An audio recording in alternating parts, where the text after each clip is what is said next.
Hi, welcome back guys. This is your friend, the Saiyan Fanfics, back with amazing fanfiction. This is the series of What If Deku Got Bird Mutation Quirk. Now before starting, please give this video a like and subscribe to the channel if you want more videos like this. Now let's get into the fanfic. Izuku was a bright and happy boy. He had a caring mother and respectable father. He was always very energetic, loved analyzing anything and everything, and was able to make anyone get a smile on their face. Even if he didn't have a quirk, that was okay, and he was fine with how people treated him. He was used to it by now. He has always been quirkless and always will be. It doesn't matter if his nails grow a bit longer, sharper, and a bit darker. That was fine because his mom always made sure to cut them regularly. What if he accidentally hurt someone with them? Then Izuku would feel so bad about it. He's always thankful for his mother's thoughtfulness. She always makes sure he doesn't accidentally hurt himself or others. Besides the point, the longer and sharper nails aren't a quirk.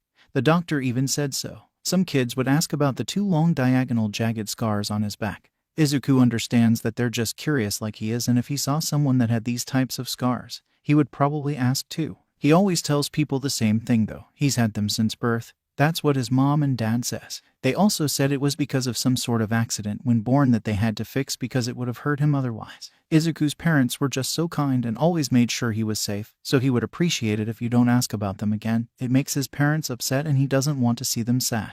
They already blame themselves that he got hurt at such a young age. Some kids notice that he can be a bit clumsy at times too, but that's because he doesn't have toes. Dum-dum. It was the same accident that happened when he was just born. His feet were deformed and they were causing him pain, so they had to take off the parts that were hurting him so much. Both of Izuku's parents stated how much he cried in pain from his feet even though he never was using them. They even said they tried to think of other ways so he could keep his toes, but they just couldn't see their baby boy in pain just from existing, so he doesn't have toes anymore. Izuku would be very happy if you don't make fun of his balance or occasional clumsiness plus the random tripping on air. To be honest, the fact you brought it up is kinda mean. Sometimes he thinks about the little bit of pain he has in his lower back. It would be right where his tailbone is, and sometimes it just aches so much. It's the same with how his head feels sometimes. He just randomly gets headaches and the doctor just says he has chronic headaches. That really sucks. Izuku doesn't understand why that happens, but it must be part of the long list of birth complications he has had all his life. Besides the occasional pain, Izuku was normal. Not to mention the weird little quirks he has. Haha, quirks.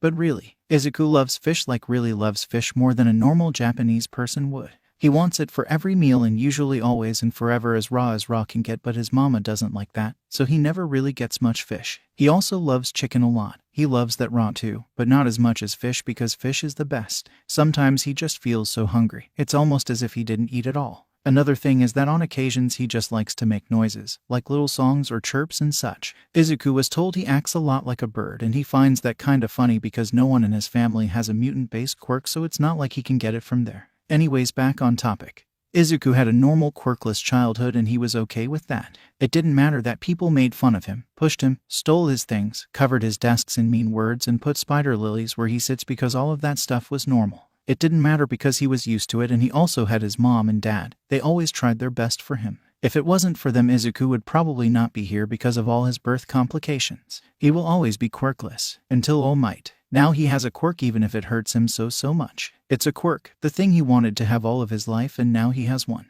It's really a dream come true. He's able to go to his dream school, actually makes friends, getting taught by teachers that don't hate him off the bat, and the school lets him get whatever food he wants because he is paying for it. He can have raw fish every day now, but he doesn't tell his mom and dad that because they would be upset that he does. Even if Kaken is still here making fun of him and no one seems to be doing anything. It's fine because it's so much better than before. Today they were going somewhere else on campus. It was called the USJ and 13 was there. It was so cool and everyone just looks like heroes already. They look ready to help everyone and it makes Izuku so happy. Then there was a purple portal. Then there are villains. Now he, Tsu, and Minda are at the edge of the shipwreck zone looking at their teacher fight for all of their lives without caring for his own.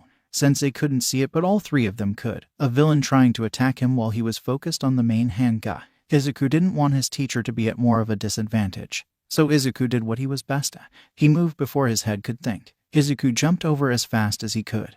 The villain let out this weird purple-grayish bubble to his sensei. It moved a little faster than he thought it would, but since the villain was just coming out of the water from where they were hiding, it didn't take him long to intercept it. Izuku didn't notice Tsu was stunted at what he did but stuck out her tongue to stop him. She wasn't fast enough though. He felt the bubble popped on his side and everything was suddenly spinning. It was too loud, too bright, and his body hurt so much. Izuku felt something wrap around him and he was sent flying again. Soon he felt something freezing cold and wet on his side. Then it all stopped and he was right beside Tsu, who had a concerned and worried face on. Or well, as much concern and worry she could make it. "Are you okay, Kiro?" Izuku was about to answer when Mineta spoke up first. "Why are you asking that?" "I'll look K at him. He was sud Udenling a ba baby, now he's back b but with those th things." He looked over to Mineta and saw what he was pointing at, following his finger to see him pointing at the spot behind his back. Izuku twitched a bit and felt movement behind him plus new added weight. His shoes also suddenly felt very uncomfortable.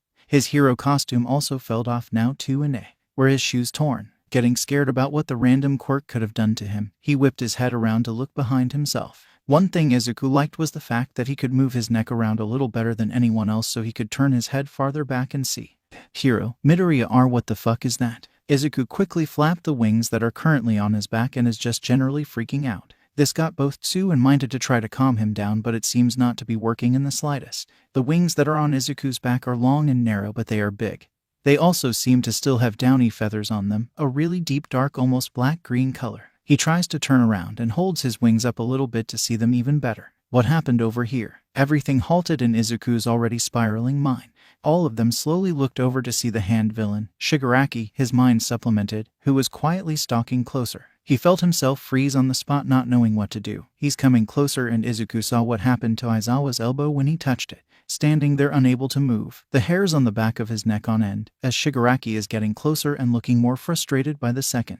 Why did you suddenly get a level up, you NPC? Izuku zeroed in on the villain's hands as they shot up to his neck and scratched at it relentlessly. It soon blossomed red and quicker with blood. He gulped, thinking about those things getting close to him. "Why do you have something new?" Shigaraki was not stopping and instead advancing faster. Izuku dared to look slightly around him and saw Aizawa pinned to the ground by that monster. His eyes whipped back onto Shigaraki when he heard the steps too close for his liking. Now he can see the deranged smile under that hand mass. That's a real hand. I hate when random NPCs get a boost mid-fight, and I'm sure killing a few kids would make the heroes get here faster. Without giving any other indication, a hand flew up to Izuku's face, and all he could manage was stumbling back a step, but he couldn't get out of the way. He clenched his eyes shut and waited for pain, hoping it would be quick and not drawn out. The croak from Tsu was the thing that got him to open his eyes first, and he quickly noticed that he was in fact not in immense pain.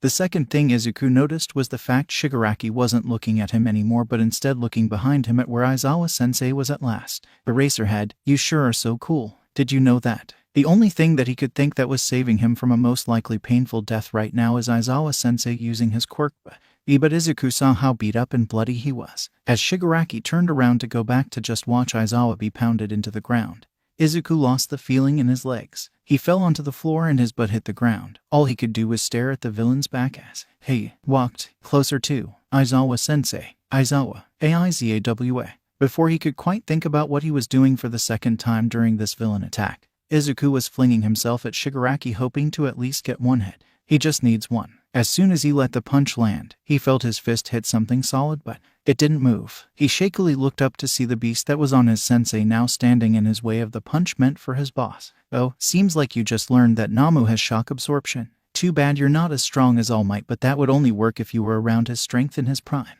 He felt the cold sweat drip down his back, and only now did Izuku notice the slight breeze from his back area. His hero outfit ripped from the wings forming probably. He really didn't want to make Mom upset for wrecking it already. Oh, this is how it feels when your death is coming at you. Izuku saw as the Namu was reaching for him, but he knew he couldn't get away fast enough. He thinks he hears Mineta scream out, maybe something pink trying to get to him first, and he can slightly see Aizawa's panicked, pain-wreaked face, and he looks like he's about to yell out. Izuku can't tell if it's out of pain or worry or something else, but he likes how slow everything feels. The wings on his back still feel so weird with all this wind whipping around. Izuku thinks that when he jumped at Shigaraki, the wings opened up a bit and caught some air. That made him slower in the end too. Maybe if Izuku didn't have these wings on his back, he would have gotten to Shigaraki first. Suddenly everyone stops, but he can't tell why. He can't hear anything, his ears are ringing too much. He follows where everyone seems to be looking at and sees him. It was All Might, he's finally here. Why was he so late? All Might isn't smiling and Izuku still can't hear. When he's not smiling, it makes him look scary. Before Izuku could move out of the way, the Namu jumped and met All Might halfway midair. The collision makes a shockwave happen, and soon he's back to falling on his rump. He flings his head up to see that both All Might and the Namu now on the ground punching each other. each hit leaving small shockwaves in its wake. He's frozen by how much power is just being thrown around in front of him. This is how strong All Might is in. And this is after the injury. How much stronger was he before this? Izuku snapped his head down at the feeling of something wrapping around his waist. It was a tongue. Then he was being pulled back over to where both Tsu and Minta are motioning him to come closer. Oh, it was Tsu's tongue. Midoriya ISW swear R if I see you J jump into a villain again Tota. I will use my Quirk to stick IQ and pla ace until to old other WYs. Minta was freely letting tears fall from his face and he looked at Izuku as he got pulled closer. Once an arm's reach, Tsu didn't let him go but quickly gave him a look over just in case. Midoriya, Kiro, I think it's best if I hold on to you for the rest of the time. He looked down and felt how Tsu's grip on him got a little tighter but otherwise said nothing about it. We should also get Kiro, Aizawa-sensei, away from the fight. All Might can't fight right with him laying right in the middle of it. Izuku looked back over to where Aizawa was laying and saw how close he was. That's a really bad spot to be in, especially since he can't move from what that Namu did to him. Hey Mido Oriya, look at you. I am so jealous. Why you have a girl holding on to you? Haha. Izuku slowly blinked as he looked back to Minta. He looked really worried with a forced smile on his face. He looked at Minta for a bit without saying anything and he doesn't know how long he stayed quiet, but at one point the grape-headed boy frowned.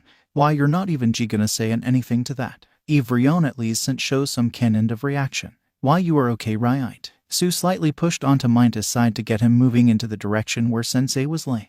Kiro, I think he might be in some kind of shock or maybe the quirk is messing, Kiro, with how he's processing things right now. Kiro, but we should keep him close to us. We don't want him flinging himself at the enemy again when he's, Kiro, still under the effects of this quirk. Minta nodded along as they slowly started to approach Aizawa-sensei. The talk about him, as if he wasn't there, made him scrunch up his face a bit. He's fine, just everything feels too much. The lights are bright, noise is too jumbled and it's hard to hear both of them. His skin on his back, head and feet are burning like crazy. Izuku honestly feels like he should have jumped into the water by now to try and cool down this burning sensation. Well at least he seems to notice what's going on around him. The grape-head boy pointed at his face and Tsu seemed to be staring into his eyes. It was like she was looking for some kind of answer. She shook her head and just moved Minta's attention back to Aizawa-sensei. How did they get by him so fast? Just help, Kiro. Me carry Aizawa up the steps right now. I'll make sure, Kiro, to keep hold of Midoriya. Minta nodded with determination as he moved to pick us their sensei.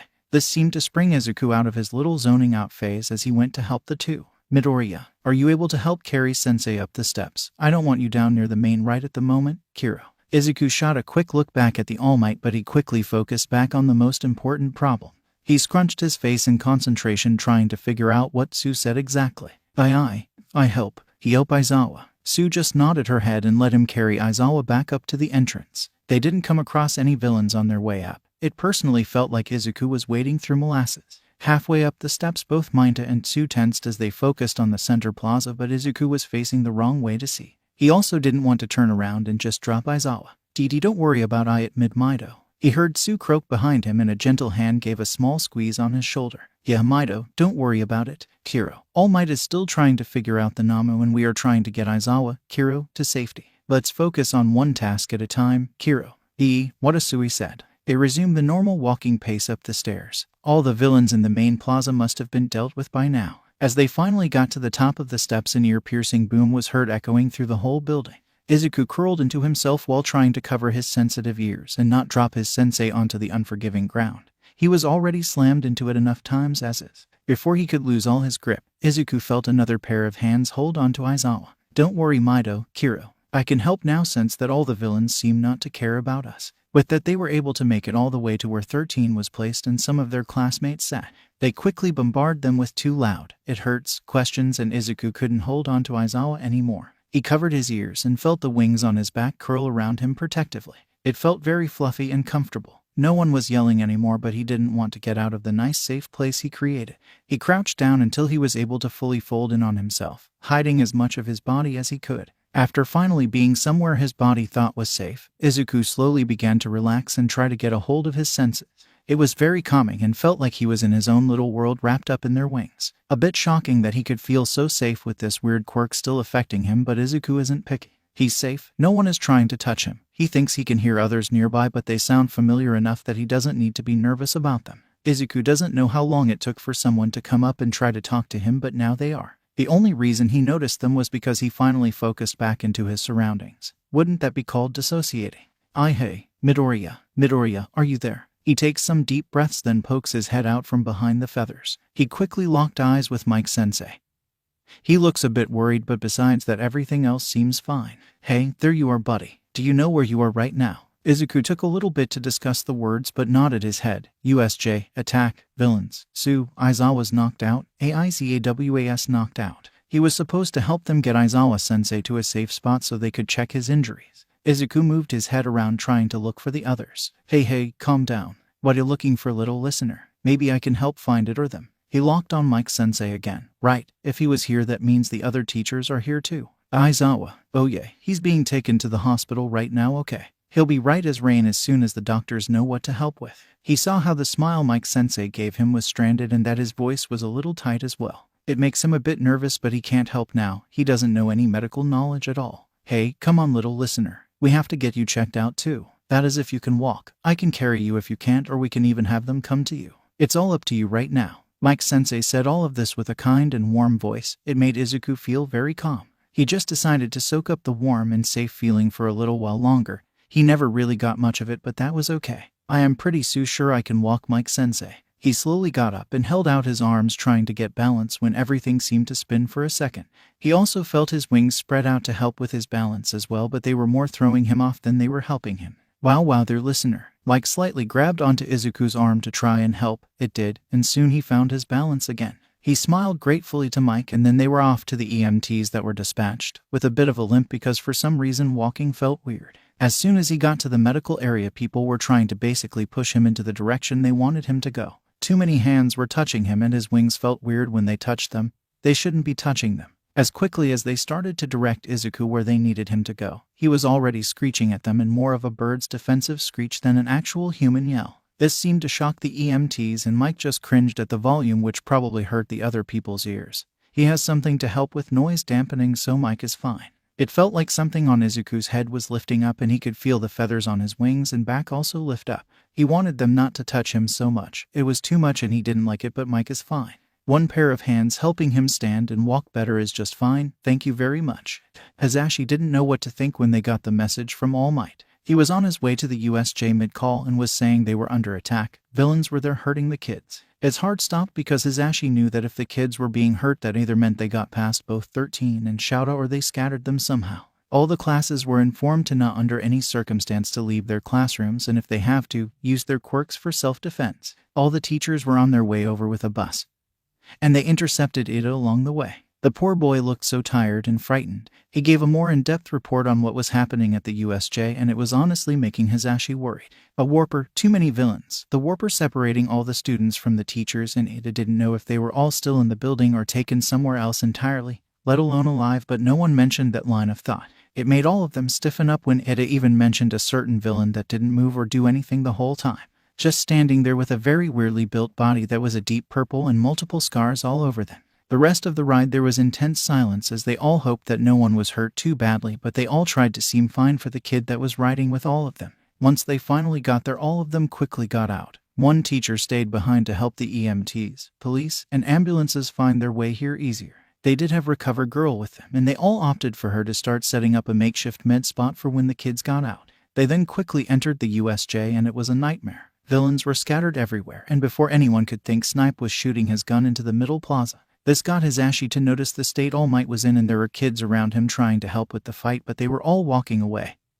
He was about to go into his small form. Hazashi was yelling down the steps to make sure the villains would stay away from the kids that were set up nearby. He also noticed Semonta sliding down the steps and blocking off All Might from the kids. Only 2 villains were able to escape because they were the closest to the warper, and all of the teachers were able to finish up the other villains quickly. They all seemed like small-time thugs and were just here for cannon fodder. That was most like the use of them because the kids even said that they were pretty easy to fight. Hazashi was trying to make sure the kids coming up the stairs were okay and safe, slightly talking to them to get some kind of read on their state of mind.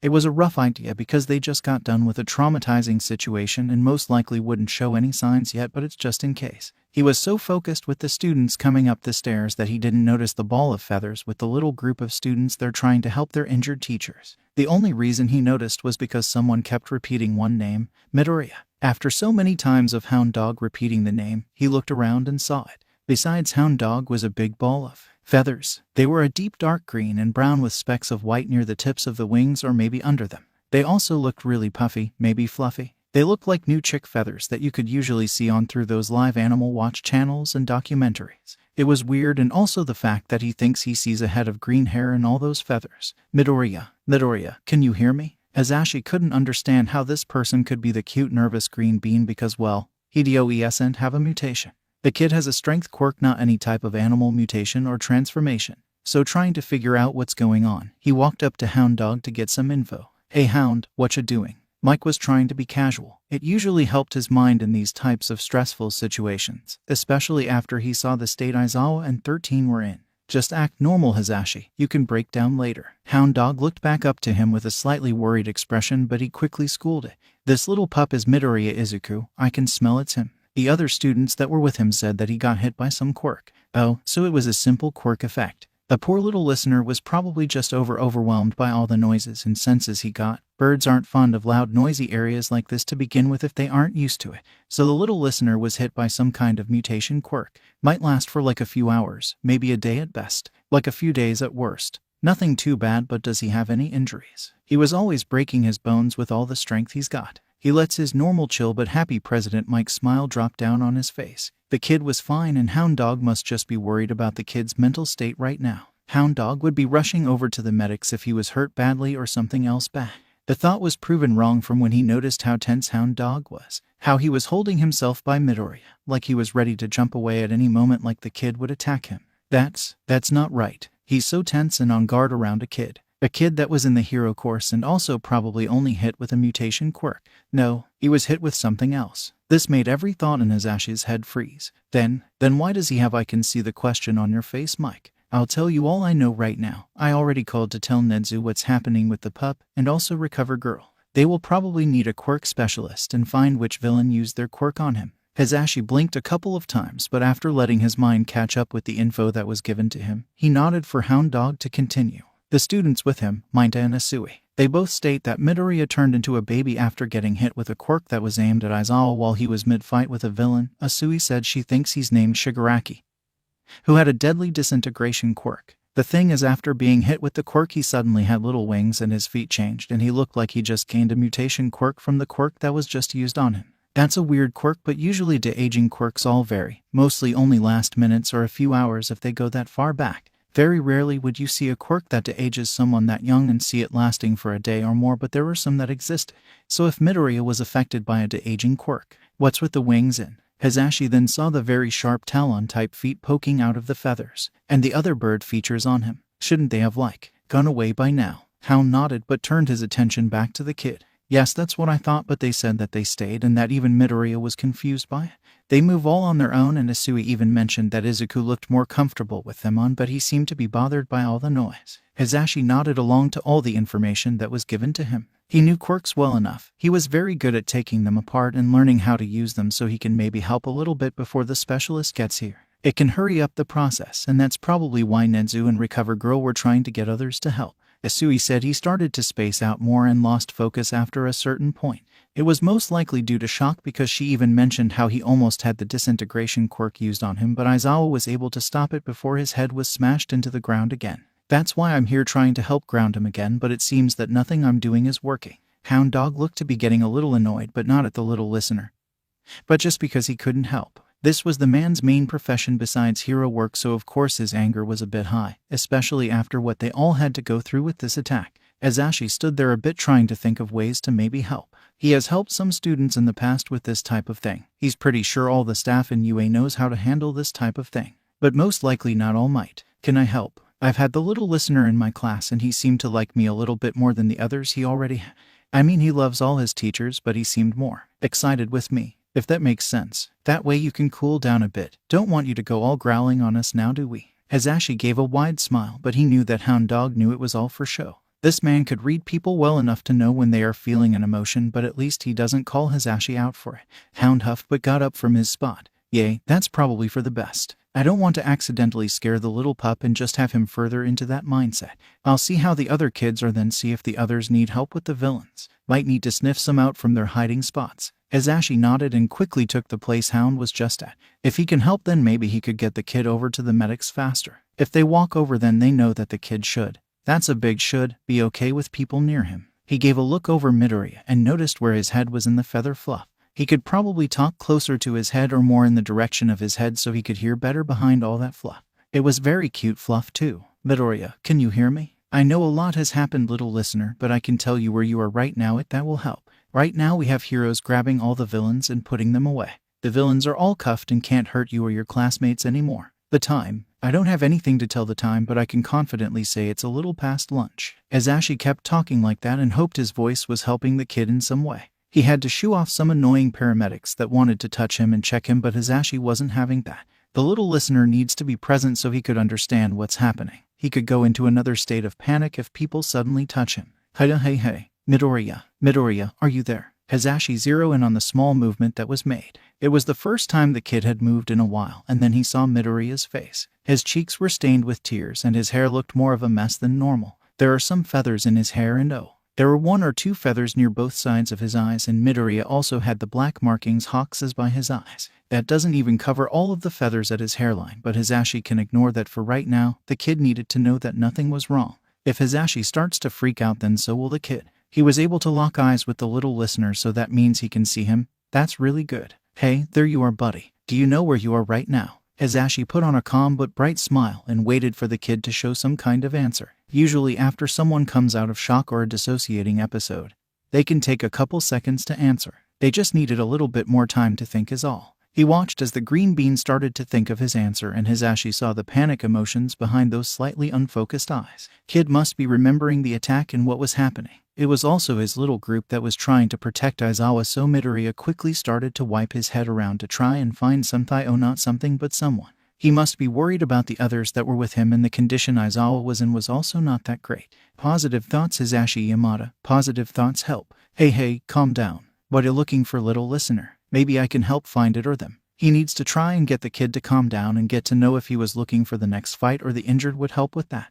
Hisashi locked eyes with him again, and he could see some panic drain from those deep forest green eyes. Aizawa. Okay, so Hisashi was right about trying to find Aizawa. He was the most injured, and the little listener probably knew that too. At least he seemed to calm down a little more while looking at him. Oh yeah, he's being taken to the hospital right now, okay. He'll be right as rain as soon as the doctors know what to help with. He tried to sound happy and calm, trying to sound okay and that everything was fine, but Hisashi could see it. Midoriya had a calculating look in his eyes, and it seemed like he was dissecting him. Hisashi knew he was found out when he saw that little tension that went away come back. Fuck, he must have not had that much of a convincing calm voice for that kid. Fuck. He needs to get the kid's attention somewhere else. He could try to put whatever injury the kid might have to light. That might distract him enough, and then they could help with this weird quirk he was hit with. Hey, come on, little listener. We have to get you checked out too. That is if you can walk. I can carry you if you can't, or we can even have them come to you. It's all up to you right now. Hisashi just needed to get his focus somewhere else and his injuries treated. He just needed to get him to a spot that is better people qualified to help with the type of quirk he was hit with, then it should help a bit more. He tried his best to sound calm but exited and happy, calm but excited, happy and kind. That was what President Mike was like 24/7. Some found him annoying, but it always seemed to work wonderfully with kids. Having someone happy and carefree always just calmed a kid down a little better sometimes. He watched as the kid sat there for a bit. He was probably thinking again. For all Hisashi knows, the kid could have a sprain somewhere that he doesn't know about. I am pretty sure I can walk, Mike sensei. Midoriya then proceeded to try and get up, and he got up a lot faster than Mike would have liked. He was then proven right with the thought that the little listener could walk well right now by how he held his arms out for balance. Midoriya also spread out his wings as well, and the underside was white like Hisashi thought they were, but they also had a few green feathers here and there too. He quickly noticed how Midoriya was losing balance, and then he was gaining it, and he swiftly went to his aid. Wow there, listener. He grated lightly onto Midoriya's arms and tried to steady him a bit. He was happy that he was able to help the green bean stand better. Hisashi got a big, bright, thankful smile in return for the help he gained. It really warmed Hisashi's heart. He was then able to help quickly make their way over to where the little med camp was made. The paramedics were traveling between that and the ambulances. Poor Green Bean had somewhat of a limp, but that might be the fact that his feet are longer right now and also have talons on them at the moment. Hisashi would find it hard to walk right after his feet changed so drastically. Hisashi was glad that it didn't take that much time to get to the mid-area, but he soon regretted it as the paramedics and doctors rushed them. It caught him off guard, but Mike quickly recovered and tried to push them away to give Midoriya space. He could see the kid start to panic again. He could lash out or fade out again at this point. He tried to get the annoying dumbass off them, but they were just getting closer and not observing how much Midoriya hated that fact they were touching him. Hisashi was close to just straight up punching them. RG wouldn't let this slide at all if she was watching. That feisty old woman would smack all of these fuckers with her cane. Hisashi can see the panic quickly raise more and more and more, and he couldn't get them to back off. Right when he was about to call over one of Ecto's clones. If they were going to act like this with a recently traumatized child, then they can just get out. But right when he waved over to one, Midoriya screeched. It was muffled, but Hisashi could tell he was screeching a bird screech. It wasn't human yelling at all, and it sounded desperate and defensive. And it hurt Hisashi's heart. It at least got all the EMTs off them, as then all covered their ears. That's what they get. He was glad he had ear protection on because of his quirk, but it wouldn't matter that much anyway with how bad his hearing. This loud screech also seemed to alert a bunch of people and different teachers. The EMTs backed off, but now more people were coming over, and Hisashi knows for a fact that would not go well with the kid right now. He looked back to the kid and saw the feathers that unfluffed themselves from before standing back up on edge. Hisashi also clearly could see how the kid's hair was also taller and a bit more puffier. He could see the feathers in his hair mix with his normal hair standing up in defense. The kid was on the defensive again, but this time it seemed like the kid would attack with how he was trying to make himself look bigger. Hisashi was still able to hold onto the kid's arm just to keep him steady, but anytime someone came too close he would hiss at them. It was a bit of a shock to see the usually sweet, kind, and shy kid just be openly threatening and violent to anyone nearby. Don't get Hisashi wrong. He believes the little listener is in the right to be upset about people all up in his personal space after this attack, but now how can he get Midoriya checked out? Recovery Girl was away trying to make sure they treat Shouter right and to make sure his eyes come out okay and use a very little bit of her quirk on him. She wasn't here to give a quick smooch then back off, so the kid is fine. He doesn't even know if Midoriya is majorly injured. This whole threatening thing could be him being defensive while he's hurt. Hisashi doesn't know because animal mutants act differently from non-mutants. He doesn't know how to help him. How can he help? Yamada-kun. A bright cheery squeak of his name was said to the right of him, making whoever talked a good distance away from Midoriya that is on his left side. The kid shouldn't get too defensive with him in the way of the person. He looked over and saw Nezu coming over, albeit at a slow and cautious pace, but coming over still. Hello, do you need any help over here? Hisashi can see how the back of Nezu's fur is slightly standing on end, but he wasn't going to point that out right now. He needed help. Right before he was about to speak, Hisashi felt a tight grip on his arm, pin needle nails, talons at the moment, going through his leather jacket and through into his skin. He grunted in a little bit of pain, but other than that didn't show any emotion to that. Why yes, I would love some help with the little listener. He seems to be gripping on my arm rather hard right now. His voice was a bit stranded because the nails, talons, were slowly sinking further in. Here Hisashi thought he would get through this without injuries. Damn. Nezu peered around him a little and had a quick hiss thrown his way. He just quickly put Hisashi in front of him so that he was out of Midoriya's line of sight. The giant white rat cleared his throat before speaking up for everyone around them to hear him better. Well, it would seem to me that Midoriya has been affected by some quirk that has not just given him some type of bird of prey mutation, but also the instincts with it. Usually animal mutation individuals have to go through some kind of training and are counseling to help suppress those instances or to just control them better. Since Midoriya has just seemed to get them and also is most likely hurt, he is acting out so that he can stay safe. You were helping him so you are not put into the danger category, but all of the other paramedics and doctors should have noticed this and backed off by now. Nezu said the last part especially loud so that all of them could hear the disappointment in his voice, but it seemed like Nezu wasn't done talking and cut off someone that was about to speak. Someone should have called me over or another teacher to help the proceed because a lot of teachers here have dealt with this before. You all should have known, but if you didn't, asking staff would have been your go-to. Not try to crowd him more and put him more into those instances that he just got. Since he is a bird prey right now, it would be best if we got someone that is also a bird of prey. They would be the best bet to calm him down at the moment. I can't because I would be seen as prey. Hound dogs would go in between prey and predator, and that is all the mutations on staff. Nezu says all this calmly and loud enough for everyone to hear. Midoriya also seemed to be quietened down because of everyone stopping their advances to them. Nezu clapped his paws together twice. This got the little green bean to snap his head over in his direction. I'm going to call Hawks because he is a hero with a bird of prey mutation and would be the best bet to calm down my student at this moment. I personally don't know any other hero or person that is trained to calm down a bird of prey mutated person because these mutations are rare. I would appreciate it if all of the medical personnel to leave President Mike and the student alone until Hawks gets here and finds a way to calm him down. After this student is calmed down, You all will listen to what Hawks says and follow his instructions to a T, to tend to him, or he will tend to the student himself if they are not greatly injured. I will then have Hawks deliver them to the hospital where the two other heroes, and this student's teachers, have gone. Hasashi was always so impressed by how Nezu could just control a crowd like this. Hasashi could as well just not this well. He saw how Nezu's smile quickly turned a little sinister and shaper as he continued. If I hear or see of someone disobeying my rule to treat one of the students of UA, then I hope that individual has a good legal team. I would hate to make an amazing hospital lose one of their special hero urgent demand doctor or paramedic. That would just be awful, wouldn't you all agree? All of the medical personnel nodded rapidly while backing away from him and Midoriya.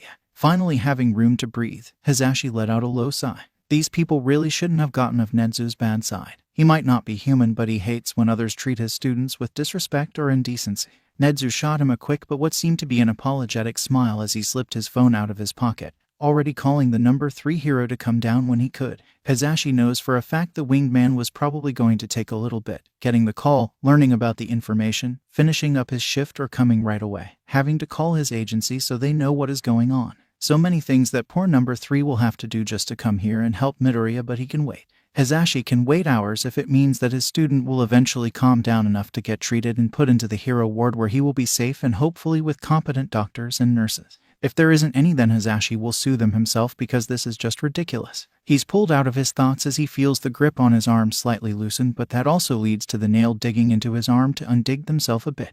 Hasashi could feel some more blood trickle down his arm and his jacket, but that's okay. The little listener needs help right now, and he knows for a fact that Midoriya is not doing this on purpose. The poor kid probably doesn't even notice the new talon-like feet and fingers he's sporting at the moment. It's a very big statement he's deceased for today, showing off his talons and using them like no one business. It hurts and humor is not helping. At least Midoriya seems to be slightly depuffing himself. That's good, that's good. After what felt like ages, Hasashi was able to see a red dot in the sky get closer and closer. Soon that red dot turns into Hawks, then Hawks landing dramatically on the ground. He's a little bit away, but the wind from his landing lightly whips over to them still. This seemed to put Midoriya back on edge a little, and now the nails are going back deeper into his arm. It hurts, it really does, but he can't do anything. He's stuck until Hawks can get the poor kid off his arm. Hey, oh, sorry I got here a little slow. I was in the middle of getting a small group of muggers down an alleyway. Took a bit longer than I thought it would. God, is Hasashi glad Hawks is here. He should know at least something that will help with the kid's grip at the moment. Hopefully. Hawks got a call from the principal of the best hero school in all of Japan, UA High School. The best place to quickly ascend to the top of the ranks if you're somehow able to make it all the way through the school. Sad thing is, it's only true if you were ever in one specific class, with one specific teacher. Class 1 with Aizawa Shouta Akita Racerhead.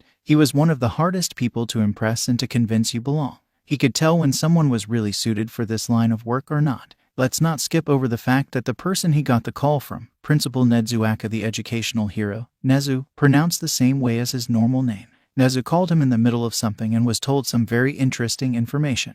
In UA at their USJ, they were attacked and were calling for his help. Now some would think they are calling for backup, but Hawks wasn't dumb enough to think that. UA has an all-hero staff. Hell, even the janitors are old retired pros that just like cleaning for fun. So, he wasn't called for backup, and if he really was, then it was the biggest attack in the history for any hero school. No, what he was called for was something a little different. Hawks personally never had a call like this, ever. He needed to get down to UA as fast as he can to help with a student that has their instincts going haywire. Hawks asked why Nezu called him personally to help, because there are other pros better at it than him and have more of a track record for it. The answer Nezu gave him shocked him. This student was hit with some quirk they have no idea about. That has not stopped and has given this student a bird of prey mutation with all the pros and cons in one single go. This student has no idea how to control instinct at all, and not to mention the fact that they could possibly be hurt. Nezu was able to tell him how the medical personnel that was sent messed up and dug out the deeper parts of the poor kid's instinct to attack and threaten on sight when injured, surrounded by enemies, or in some unfamiliar location. It doesn't help that the little chick just got out of a villain attack. This Ayaz is most likely so stressed and is stress gripping something. Hawks said he would try to be down there as fast as he could, but he really was in the middle of something and he couldn't just drop it right now. After finishing his assignment, Hawks called his handler because the commission wanted inside information on UA and he was just given it on a golden plate. He knew that they would have told him to go, so he said yes to skip a step. Of course, he didn't tell his handler this because they would have gotten mad about making the decision before consulting them. His handler did say yes and to try and gather as much information on the attack as possible while not blowing his cover and to help out no matter what. Don't want his cover blown, they said. After he got the okay from them, Hawks traveled faster. He was going to go even if they said no because he never gets to see others with wings. Basically no one else has them, so this was a rare chance to indulge in, to feel a little bit more normal. Hawks knew for a fact that Nezu was going to keep as much info from him as possible, so he wasn't even going to try. No point, it's a lost cause. He was just going to enjoy this as much as he could and no one was going to stop him. The commission could, but they wouldn't pass this chance, so they will try to get him to stay in UA as long as he could. Hawks really hopes the quirk lasts a little bit longer than a normal transformation type does so he can have fun with the fledgling. Hawks was able to make it in a reasonable time, but he knew that it took longer than his other time, even with him in Tokyo. The first thing he sees is the slightly puffed up fluffy baby wings of a fledgling, and Hawks can slightly feel his heart melt at that. The poor kid didn't even get wings that have the adult feathers yet, couldn't even fly, so that was 100% making his instinct flare up more. Oh gosh, that means Hawks will have to play the parental role in the instincts that are going wild right now. How can he do that? The commission pushed all those things out of him. They got rid of all of them a long time ago. He would have to try and pull them back up under layers and layers of dirt. They were put in a grave a long time ago, and Hawks is pretty sure they are miles down by now. Let's hope seeing a scared baby chick will help his instincts come out faster than forcing the training off of them. Hawks landed on the ground about 50 or so feet away from the pair that are just standing in the middle of the medical area. He looks right at President Mike that is stuck in place by the ayahs. Their hand talons, or claws some would say, firmly gripped onto the poor guy's left arm. He saw how the grip got a little tighter when he landed, and that most likely got them digging a bit deeper, judging by Mike's reaction. Hawks threw on the careless and carefree smile he was trained to wear and lightly waved over to the hero and student duo. "Hey-oh, sorry I got here a little slow. I was in the middle of getting a small group of muggers down an alleyway. Took a bit longer than I thought it would." Hawks looked at how Mike seemed to relax but soon tensed back up, probably due to the fact the baby bird just tensed up, meaning they also tightened their grip. He leaned a bit to have a better look at the little one that was using President Mike as a barrier. He saw that it was a kid with green-black hair that was currently puffed up, and with dark green, brown downy wings that were also puffed up to make them look bigger. As soon as he locked eyes with the fledgling, he got a very low hiss thrown in his direction, and then they moved so that they were once again hidden behind Mike. Hawks just smiled at the act and took a step forward. This got a head whipping around Mike to look at him with wide, vivid green eyes. Looks like it has little flicks of gold in them as well. He chuckled at the reaction he was given. The kid probably was so far used to everyone backing away, but he needed to make the little bird of prey know he was the boss of this situation. Hawks then took another step closer. It was a rather big step too. Hawks' eyes drifted to Mike, who flinched in pain, but he focused back on the baby bird that just once again hissed at him. This little Ayaz really thinks they're a big bird, a big strong bird that is higher than anyone. He kept his eyes locked on the fledgling, not blinking by using his second eyelids, while he walked closer. He's really glad that they never took them away because of the big fact he could have lost his sight. So glad that there was too big of a chance of blindness. Look at the little bird trying to be a big bad scary bird. Don't you just find it so cute, Mike? He heard Mike hum slightly, but besides that didn't respond. Hawks should probably inform President Mike what is probably going to happen, since he is basically challenging the baby bird. This was really the only way to handle this, because this Ayaz just got his instinct, so no leader of the flock yet. Poor baby bird had to be his own leader. "Hey, Mike." He heard a hum, so he continued talking without looking away from the fledgling. "Just so you know, this little one will probably try to attack me after I pass his comfort line." Hawks tilted his head in sync with the nestling as he took another step closer. What? Why no, you don't try to get into a fight with the little listener. We need you to calm him down." Hawks just continued looking at the little thing that was puffing up even more with every tiny step closer. He could start to smell the fear on the fledgling, but also the anger of him challenging him of his authority. It's kinda weird that kid made himself the leader so quickly after he just got these instincts. One would usually take much longer to become the leader of their flock, and with the way he's acting, it's like this is normal. The kid isn't even trying to fight the instincts, like this is normal to him. Weird. Oh no. Right now this little guy is the so-called leader of a flock. Imagine a really small flock of one. He is the one in charge of one or himself, and those types are usually bad. He is going to be defensive and will fight someone at any turn at the moment because he has labeled everyone as enemy, besides you for some reason. He might even see you as a flock mate right about now. Hawks took another step, and then again a hiss was thrown at him, but this time it didn't stop. The hiss just continued, and that means that he finally got right at the comfort line. He smirked as he slightly started to take off his jacket, getting ready for a little scuffle. The fledgling won't know how to fight right, but that doesn't mean they won't fight like a wild animal right now. Anything goes in these types of fights, but Hawks won't hurt the fledgling if he can help it. Hawks, what are you doing? Mike sounded a bit worried. He wished he could explain better what's going on. I'm taking off my coat so my scent is stronger. He would be able to smell it already, but right now it being overwhelming will help me. Also, my coat can be used against me in a fight against a scared and angry chick that's grounded. He heard a huff from Mike. He sounded annoyed, probably because of Hawk's approach. The thing is that Mike doesn't know how animal mutant quirks make the person more animal than others. Hawks is just abiding by how the chick is going to 100% attack him after his next step. He squared his shoulders and slightly tensed his muscles, leaving his wings slightly open so he can use them at the drop of a hat. He still doesn't know this one's quirk. As soon as I take my next step, you need to get away as fast as you can. He will let go of your arms so he can attack me better. I can already see him rearing up to go. He needed to look calm but big. He needed to show that he's the one on top here, not this little fledgling. Do you really need to do this? Hawks gave a little chuckle as he thought about taking off his shoes. He doesn't want to get that in trouble. Mike, Nezu asked me to help calm down a nestling, but he probably didn't know how the kid was acting as his own leader. Other animals can't smell that little difference like when they are a different one from the source. Only another bird could have been able to tell that they would need to fight this little guy. He readied himself to take another step in hopes that he won't have to use a feather on Mike to move him out of the way. Don't worry, Mike. Nezu knows what I'm about to do. You can even see him over there. Hawks jerked his head in the direction of that rat of a principal. He's watching so he can learn how this process is done in the safest way possible. He could at least try to explain this the best he can before he takes his next step. This Ayaz doesn't have a sire. He doesn't know when to back down. That doesn't even mention the fact he thinks he's the leader of his flock. Nezu will look at how I go and do this. He will also make sure to keep track of any injury that might happen. If you want, I can try to coax him out real quick to see if that works, even though I can tell you that it won't work at all. Hawks heard a confirmation from Mike and swiftly let a coo fall from his lips. Then another one, and another, but it seemed like the baby bird just wasn't responding at all. The kid had no reaction to them at all. Oh well, Hawks knew it was going to come to this. Okay, Mike, I tried the calming method that you saw did nothing for the kid. I'm going to take the last step forward real soon. You have to get away as fast as you can. You got that, Mike? He waited for a confirmation from President Mike. After waiting a little bit, he got it. Hawks nodded his head so that Mike knows he heard it because he can't have his eyes leaving this nestling anytime soon.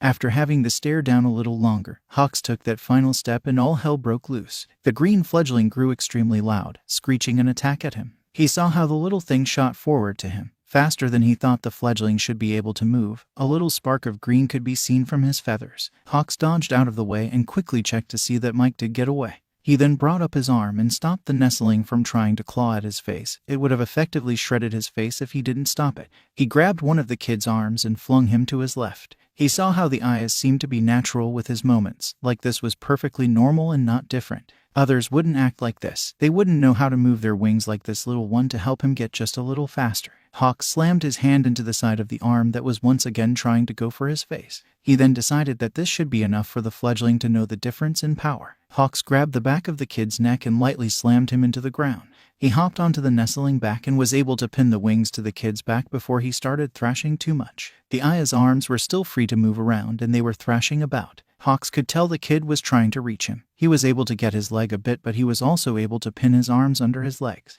Now the baby bird was trapped and wiggling on the ground like a wild worm. He was just writhing everywhere. Hawks just sat on top of the fledgling and waited, seeing if he would have to screech at him to listen or will he calm down himself. Hawks count. 1 minute, 2 minutes, 3. The kid's not going to calm down. He's too far into his instinct to know what's going on. He looked around to see where Nezu was. He was quickly found and was spotted closer than before, but definitely still at a safe distance. He locked eyes with him and tried to talk, but his voice was drowned out by the screeching the little one was doing. Hawks huffed a little and started to yell at Nezu so he could be heard. Hey, the Ayas won't calm down anytime soon or ever really. If me trying to match his voice doesn't work, can I go farther or are you not letting me do that? Because if it gets to that point, it might be the only thing that can calm him down. He watched as he saw Nezu work through what he said. Hawks can also see that Mike has gotten treated and is probably asking what he means by can I go farther. Mike will 100% not like what he meant by that. No one will, especially since this type of thing happens in private homes. No one usually watches this type of thing besides family, so Hawks is being kinda glared at right now. He understands, it's confusing. Animal mutants never let others know this kind of stuff. Of course there are things on it and specific doctors, quirk counselors and other things for animal mutants, but it's usually private affairs. The general public can learn about it. They can search it up easy peasy, but why would they? They don't even know this type of thing excites Sue. Why would they look it up normally? He can feel the eyes of the medical personnel and some pros glaring into his back, maybe some students too, but he can tell they are very far away from this. They must not be able to see him quite right from this distance, but by how much the fledgling is screeching, they must be thinking he's hurting them. It stings that they would think he would hurt this little baby bird, but what can you do? Hawks. His wandering mind snaps back to see Mike yelling at him. The voice was very clear, so he must have used his quirk. Nezu says that you can do what you need to do. Just try not to hurt the little listener, all right? Hawks nods and looks back down to the pinned, squirming, screeching nestling still trying to escape, but he has gotten nowhere. Poor little thing looked so scared and frantic, but Hawks could still smell the clear anger that was also drenching that fear. This little Ayaz still thought he was on top, still thought he was the one that was the boss, the one that controlled or tell others what to do, that he was the leader. It slightly irked his own instinct at this blatant disregard to his authoritative scent. Hawks knew he smelt like an authority, and this little one was challenging him still. A grimace graced Hawk's face as he took in a deep breath and screeched. It was loud, high-pitched and inhuman, but it was able to easily drown out the noise the fledgling was making. After exhausting all his air, he saw how the nestling was still squirming around and making screeches, lower in volume, but he was still challenging him. This little chick still didn't see him as the leader here. Hawks screeched again and again and again. He didn't notice how others around him looked slightly put off by what he was doing, and if he did notice, he would have ignored it anyways. Hawks knew what he was doing, and this was the only way to help the baby bird. The little one finally calmed down. Not much squirming and barely audible noises. He can bet only he could hear it by now. The noise was still challenging him, but it was so quiet now, he should be able to get up at least and get this baby checked up on. Hawks tested out the waters by slightly moving, but that was the wrong move. This Ayaz was a smart one, acting meek, but as soon as he thought he could escape, he went for it. He had to get his balance back because the fledgling was able to get one of his arms free, but that small victory for him was short-lived. Soon he was pinned back down and screeched at the same volume they started at. Hawks could see how others wanted to intervene. Hound Dog seems to be doing a good job of keeping them back and probably giving just enough info for them to listen to him. From an outsider point of view, this must seem cruel, and they must think he's hurting the little chick. His screeches must sound distressed to them, but Hawks knows. He can tell it's another act of challenge again. This kid still wants to insist that Hawks is not able to overpower him even in the position they are in. It was grinding on his instincts so hard by the blatant disregard for obvious higher power, a stronger leader, but no. The Ayaz was apparently still the top bird, so Hawks really had to do this. He looked back to Nezu, who seemed to understand his silent question and answered with a simple nod. If the chick's parents weren't called in by now, that means they don't have an animal-based mutant quirks and can't help, but this shouldn't affect the fledgling after the quirk wears off. Once this little baby bird no longer has his wings, this will no longer affect him because he won't have the instincts anymore to understand it. This is one weird transformation quirk though. Hawks has never seen any like it, and for it to last this long. This type of quirk could have maybe helped in fields where they suddenly needed air support. If only that person was able to hold out, they would have made a nice hero. Hawks turned his attention back to the squirming and screeching nestling, trying their best to snap at him with their sharp fangs. It's a bit weird that he only just noticed that the fledgling has sharp fangs until now. He swears they were flat a moment ago. No time to think about that though. He needs to get a hold of his Ayaz pronto. He took a deep breath and let it out slowly, readying himself for when he knew for a fact he won't be able to take this back. The kid won't be affected after the quirk wears off, but Hawks will. He'll have to keep an eye on him from afar and stuff. It'll suck, but that's just the job. He opens his mouth, holds the baby bird's head in a certain way so as not to hurt him, and then dives his head down. Hawks bit down on the nestling's right shoulder, not too hard but hard enough to break a layer or two of skin and leave just a little dot of blood, something that would be a clear mark. He only stayed on for a few seconds, but all the noise stopped. The fledgling stopped moving and making any noise of any kind, and Hawks took that as a clear sign to get off. He moved away from the chick's shoulder and sat right beside him. Hawks saw the nestling's eyes wide and looking straight at him. He just calmly sat there waiting for the chick to catch up with their thoughts. After a little, Hawks could hear a tiny adorable little coo, and he couldn't help but coo right back a little louder. He watched as the kid slowly and wobbly got up and faced him with his still wide stunted eyes. He softly cooed and watched the Ayaz's eyes dilate to the sound. Only focus on him and not the people looking at them with slight uncertainty. Why you all want me? First human words that were spoken in such a long time, and they sound very rough and raspy. Hawks saw something akin to desperation in the back of the fledgling's eyes. A need, a want. The kid's acting like his parents never wanted him, but he doesn't know his home life. He'll have to inform Nezu about that little tidbit he saw. He coos a little more and holds his arms and wings wide and open, inviting, just for the chick to charge head first into his chest. He let out a quiet oof but was able to keep sitting straight up. He wrapped his arms around the little one and he was able to hear the soft sniffs of crying. Why was he crying? Why was the kid so off, like this very weird? Hawks repositioned them so they can be more comfortable. He sends down Kuz to try and calm the Ayas down. He really doesn't understand how this little guy, that only just got his instances from a quirk that should at least wear off in about a few days, is acting like this. He should never have installed himself as his own leader already. He should have been a somewhat calm baby bird that just needed an authority figure around. His instincts should never have told him to fight and defend, to take control. Hell, Hawks doesn't even know what President Mike falls under. He didn't attack him but also used him as a type of shield. It makes no sense. No sense at all. Hawks, hello, how is your day so far? He heard a cheery voice from a comfortable distance away. He turned his head to face the principal. He wasn't stepping closer and it seemed to not alarm the chick, so he was a good distance away. Hawks sent some more coups to the little one then looked back up. Hi Nezu, I'd say my day has been pretty eventful and I guess the same could be said for you. He let the calm and lazy smile fall on his face, being able to do this easily after all his training. Well yes, it has been a very eventful day, one could say, but we should really focus on the matter at hand. Nezu smiled with a little more teeth than what he normally would use, an intimidation tactic, and Hawks can understand why he would do that because he is in his territory. Is Midoriya-kun stable enough to be checked on, or could check him real quick? Since you just formed a bond with him, you can tell his injuries better and faster than others. He checked over his nestling and his wings and only noticed scraps and some bruises here and there. Besides the quirk affecting him, Midoriya is okay. He's all good Nezu. No blood anywhere and it's just scrapes and bruises this little chick's got. Nezu nodded his head in understanding, a sharp smile still present on his face. That is delightful to hear Hawks. Now, since Midoriya is okay, we can send him to the hero ward that both of his other teachers are in. At the ward, Midoriya will be evaluated to see what type of quirk was used on him, and the police will look through all the criminals that were caught, quirks, as well. If you could help the process of getting him to the hero ward in Musutafu General Hospital, that would be very much appreciated. You can stay by him for as long as you want, and all I need you to do is keep him calm through the whole process. It's fine if he freaks out here and there because that's unavoidable, but do you think you can do that, Hawks? He looked at the white rat. He wanted him here to help, but he's already pushing him off the property. He can't do anything about that either, so Hawks will just have to ignore that need to gather data for the commission. At least he's got enough stuff already. They'll just know the basics of what happened before the public, and they just have to be happy about that. Hawks focuses back on the little chick that's still clinging onto him for dear life. As scared, he cuddled closer to the fledgling that's currently gripping onto him while trembling. Be big ska Ari mon and stir. He rubbed his cheek onto the hatchling, trying his best to soothe him. A calm scenting should help. Poor little thing is only now trying to understand what happened.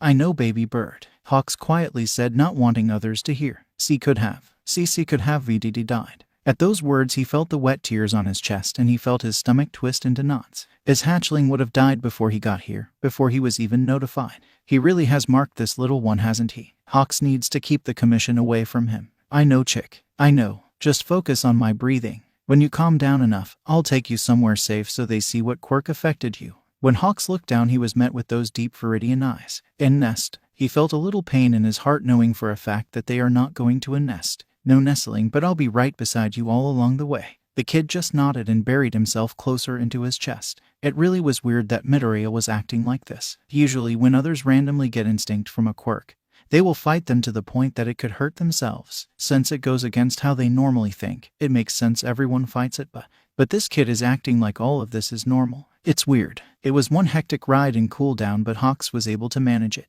He got the nestling in the hospital, with minor screeching and hissing. He was able to get the chick into a room to calm down more, trying to make the little rascal ignore the scent of his teachers in the other rooms nearby. Hawks was even able to help Midoriya to make a nest in his room. He bothered a bunch of nurses for pillows and blankets, and they were nice enough to provide. Right now the kid is sleeping in his temporary nest by himself because it's not big enough to fit both of them. The compromise was to have Hawks drape one of his wings over him and that he couldn't leave the room at all times. Hawks was okay with these rules because after that dramatic marking, he wanted to be beside his nestling. The doctors were able to work their magic even if he wanted to rip their arms off for touching him, and the police are helping narrow down what quirk was used on the kid. Nezu said that he was personally coming down with Recover Girl to explain the situation. Nezu was nice enough to inform him how she was coming over for also 13 and a little bit of Aizawa, so he could tell the chick when he woke up. Hawks was fine with all of this. He's the middleman right now and everything is fine. Dear Kami, he has his own chick and the kid won't even feel like his after the quirk wears off. What did he get himself into? Hawks was able to hear the footwork of both a slightly large animal and someone with a cane. He needed to make sure he knew who was near his chick, getting closer to their room. He took a peek under his wing to see the fledgling was still asleep. That's good. He shoots his head over to the door as it slowly opens to reveal the white rat and the very experienced healer. Hello once again, Hawks. I honestly didn't think today would have me greeting you specifically so much. He saw how Nezu was more relaxed than before. Having him in his territory really must have put him on edge more than he thought it did. While Hawks was working closely with the commission and also he as well, a hawk, he gave a lazy smile and a peace sign. Yo, insane, but right now you're supposed to tell me how long this is gonna last so I'm prepared for it. Hawks really hopes Nezu is nice enough to tell him when his baby bird won't be his anymore, but it'll then just be a one-sided bond. Nezu's smile seemed to widen a little more and he couldn't tell if it was from excitement or something completely different. Yes, that is why we are here, because we finally found out the quirk. He sat there and waited, and waited, and waited, and Nezu just got whacked from a cane. Don't be like that, Nezu. Just tell the poor boy so he knows. Stop trying to mess with him so much. Recovery girl brought her cane up a little more to empathize that she's not scared to hit him again. The rat just gave her a light cackle and put both his paws in the air in mock surrender. I was getting there, Chio. Nezu cleared his throat and looked back to him with a more tame smile than last time. Now I will tell you beforehand that the boy's parents were informed that their son is safe and sound but not anything else. We don't want to cause them any distress because what I'm about to tell you is based so far off of assumptions that caught Hawks off guard, but he thinks he hid his shock well enough. If the other two noticed, they didn't say anything. The quirk that was used on him is called Minute Baby. Now with a name like that, one could make a few guesses about what the quirk could do, but it's a very simple quirk in practice. The quirk lets the user turn anyone that is hit by their slow-moving bubbles into a baby. Now the affected individual will only be a baby for a minute or two. Not long, but in a fight that minute or two could end up killing hundreds. So Midoriya ran to intercept this mysterious quirk that was probably supposed to be used on Eraserhead so he's easier to handle, but he gets hit with it and turns into a baby. There are no side effects to speak of in the quirk description. They turn into a baby and turn back, that's it. Nezu lets Hawks digest the information, but it kinda just flies over his head. Isaya's was hit was a de-aging quirk, but it has no side effects in description. The kid has wings, feathers, talons. Fuck, his feet are half human, half bird. Did the kid get hit with a second one when no one was looking or when he was in baby form? Now, Nezu spoke up in the middle of Hawk's thought process. But he can go back to the questions later. My hypothesis is that the quirk has an unknown effect on the affected individuals. I don't know if it has a random chance to get mutant quirks or if it can awaken a quirk in the family line one could have had, or even if it was something different. I will be going to the station tomorrow to be in the side room so I can listen into the interrogation. I will also be silently sending questions to the interrogator in real time if they miss something I noticed, and they didn't. Hawk slowly nodded his head at the explanation, but quickly one question entered his mind. Why are you telling me all of this? He looked at Nezu in obvious confusion because shouldn't the parents be informed of this type of thing? Hawks is not a parent. Even if he wants this chick, the parents weren't told to not cause a panic for the kid and send him into another survival mode. Recover girl let out a loud sigh as he slightly walked closer to him and his chick. She kept getting closer and she didn't ask, and his nestling was asleep, right? No, see? This is why he told you. Hawks blinked a few times and only then noticed that both of his wings were spread out and puffed up in a defensive pose. He felt a light blush get on his face but ignored it so he could pull his wings back in, unfluff them and lay one gently back over the fledgling. He watched as Recover Girl backed up a bit and huffed in what he can only guess is annoyance. Hawks, you have marked, bonded, branded, smeared, or whatever you want to call it.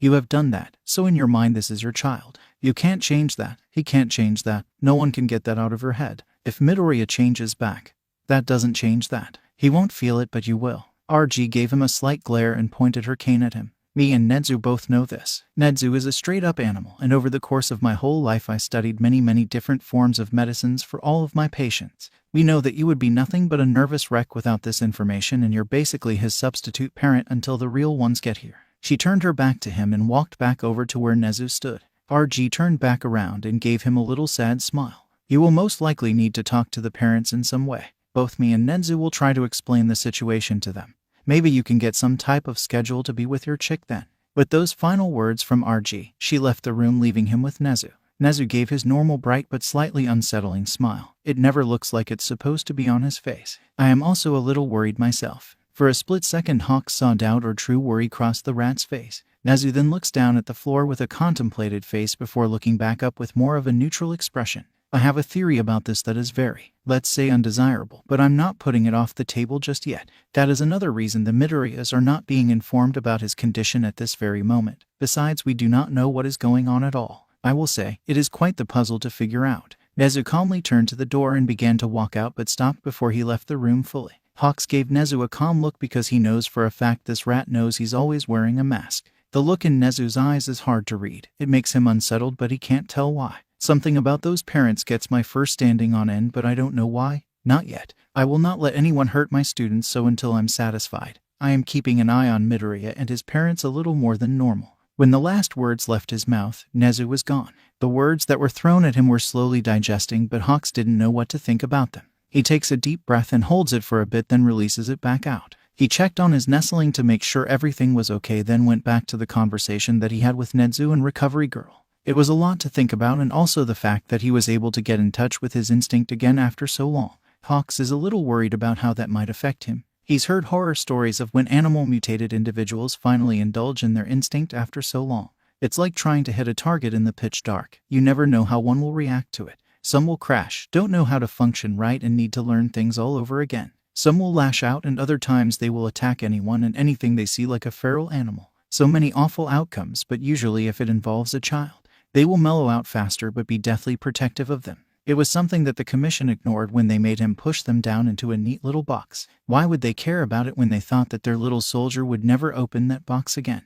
They were so confident that their little Hawks, their plaything, would obey any command they give him, but they seemed to forget to understand that when he was sent to help Midori, they said to help in any way possible. They wanted him to do his job to a T and to accomplish what he was given by Nezu no matter what. This caused him to try and successfully tap into his instinct again. Hawks let out a huff of laughter at that thought. The direct orders by his handler made Hawks do something the commission never wanted to do in all his life. It's oddly poetic that the people that wanted him to shut his real self into the deepest part of himself are the ones that inadvertently told him to tap back into his instinct, which will get him back into his old self more. The grumbling from his stomach makes his ridiculous thought process stop. He was hungry. He shouldn't be hungry for the next few more hours, judging by the commission's diet. Another loud grumble came from him, and Hawks quickly started to feel deathly hungry. He could probably eat a little something.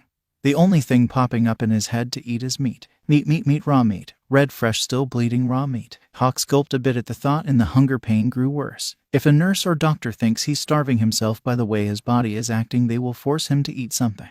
With the fact that Recovery Girl mentioned knowing how to actually take care of people with animal mutants, they will most likely call her down to give a list of foods he could eat. That is if she already didn't do that for the kid. Hawks take another big gulp of saliva. Just thinking about raw meat right now is too much. He reaches over to the call button for the nurse. They did say to call them if he needed anything at all. It didn't take long until the nurse from before that gave them the blankets came in and asked what they needed. He for some reason felt put on the spot and kinda wanted to tell her to go away, but he couldn't as his stomach betrayed him and growled loudly. "Oh, I'm so sorry. I forgot to come in here to get anything for both of you to eat." She gave him a kind smile as she took out a little notebook plus a pen. "Now what would you like to eat, Hawks?" As she was saying this, he was glaring down at his gut because it wrongfully betrayed him. He could have probably held out until the morning. He looked back up to the nurse with his signature lazy smile and laid-back posture. "You'll have." He stopped before he could say what he's supposed to have, demanded by the commission. Hawk's eyes quickly zipped around to room, trying to see anything that would be able to get this information to the commission.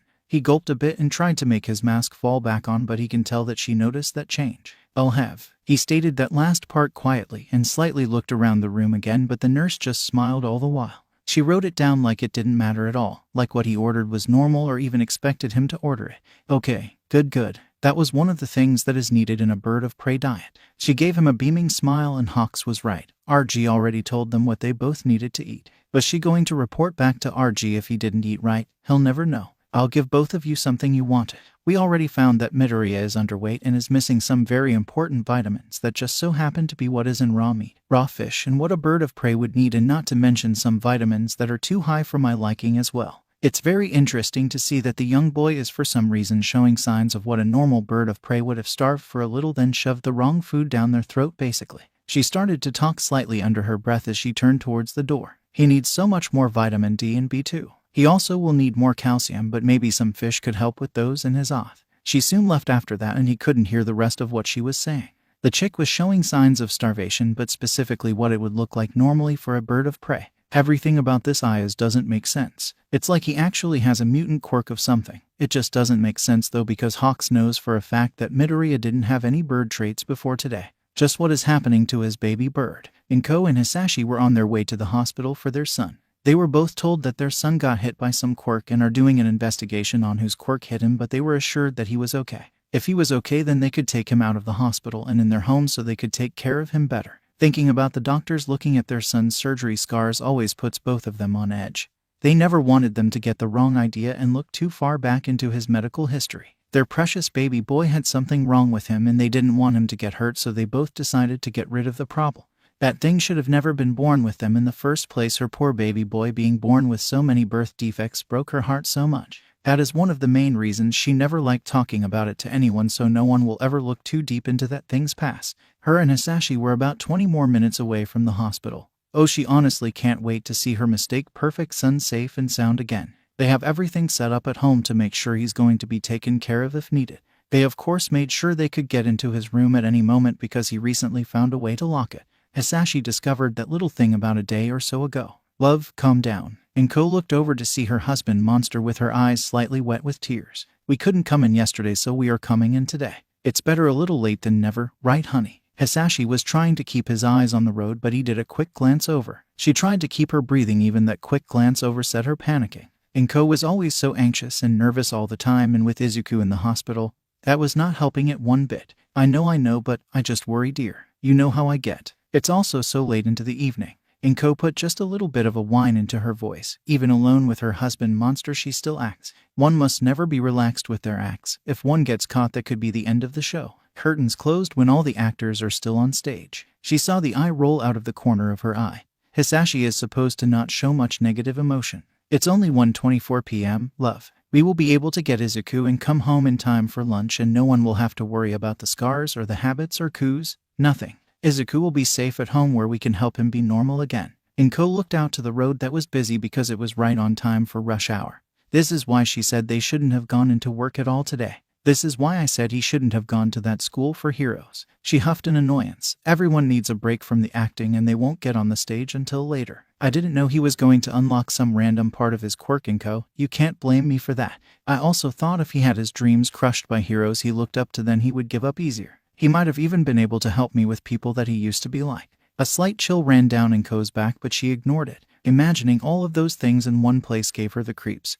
That was the reason why she only helps out off-site and not on-site. Enko was so happy her baby boy was able to be saved from that life when he was an infant. Even if they had to go in a couple more times when he was growing up because things just kept popping up. Her eyes started to tear up a little at the thought of her baby boy being too far gone for them to even help him. It would have killed her inside if they had to intervene in some other way. Next time, I'll listen to you and not let him go. I could have found another way to pull him around. He would have understood it at one point. If you would have let me show him at a young age, then this wouldn't have happened. Hisashi tried to point out and shift some blame onto Enko, but she didn't let that happen. No, you couldn't have, because he was always a little hero. He would have asked teachers and other people if that was normal. His teachers only hated weak quirks, not mutations. Enko kindly informed her husband monster. She always had to remind Hisashi that Izuku wasn't like him growing up, so full of love and kindness. Her baby boy just always wanted to help anyone and everyone. No hateful bone in his whole body. Now all they need to do is get him home so no one can see how disgusting different he is.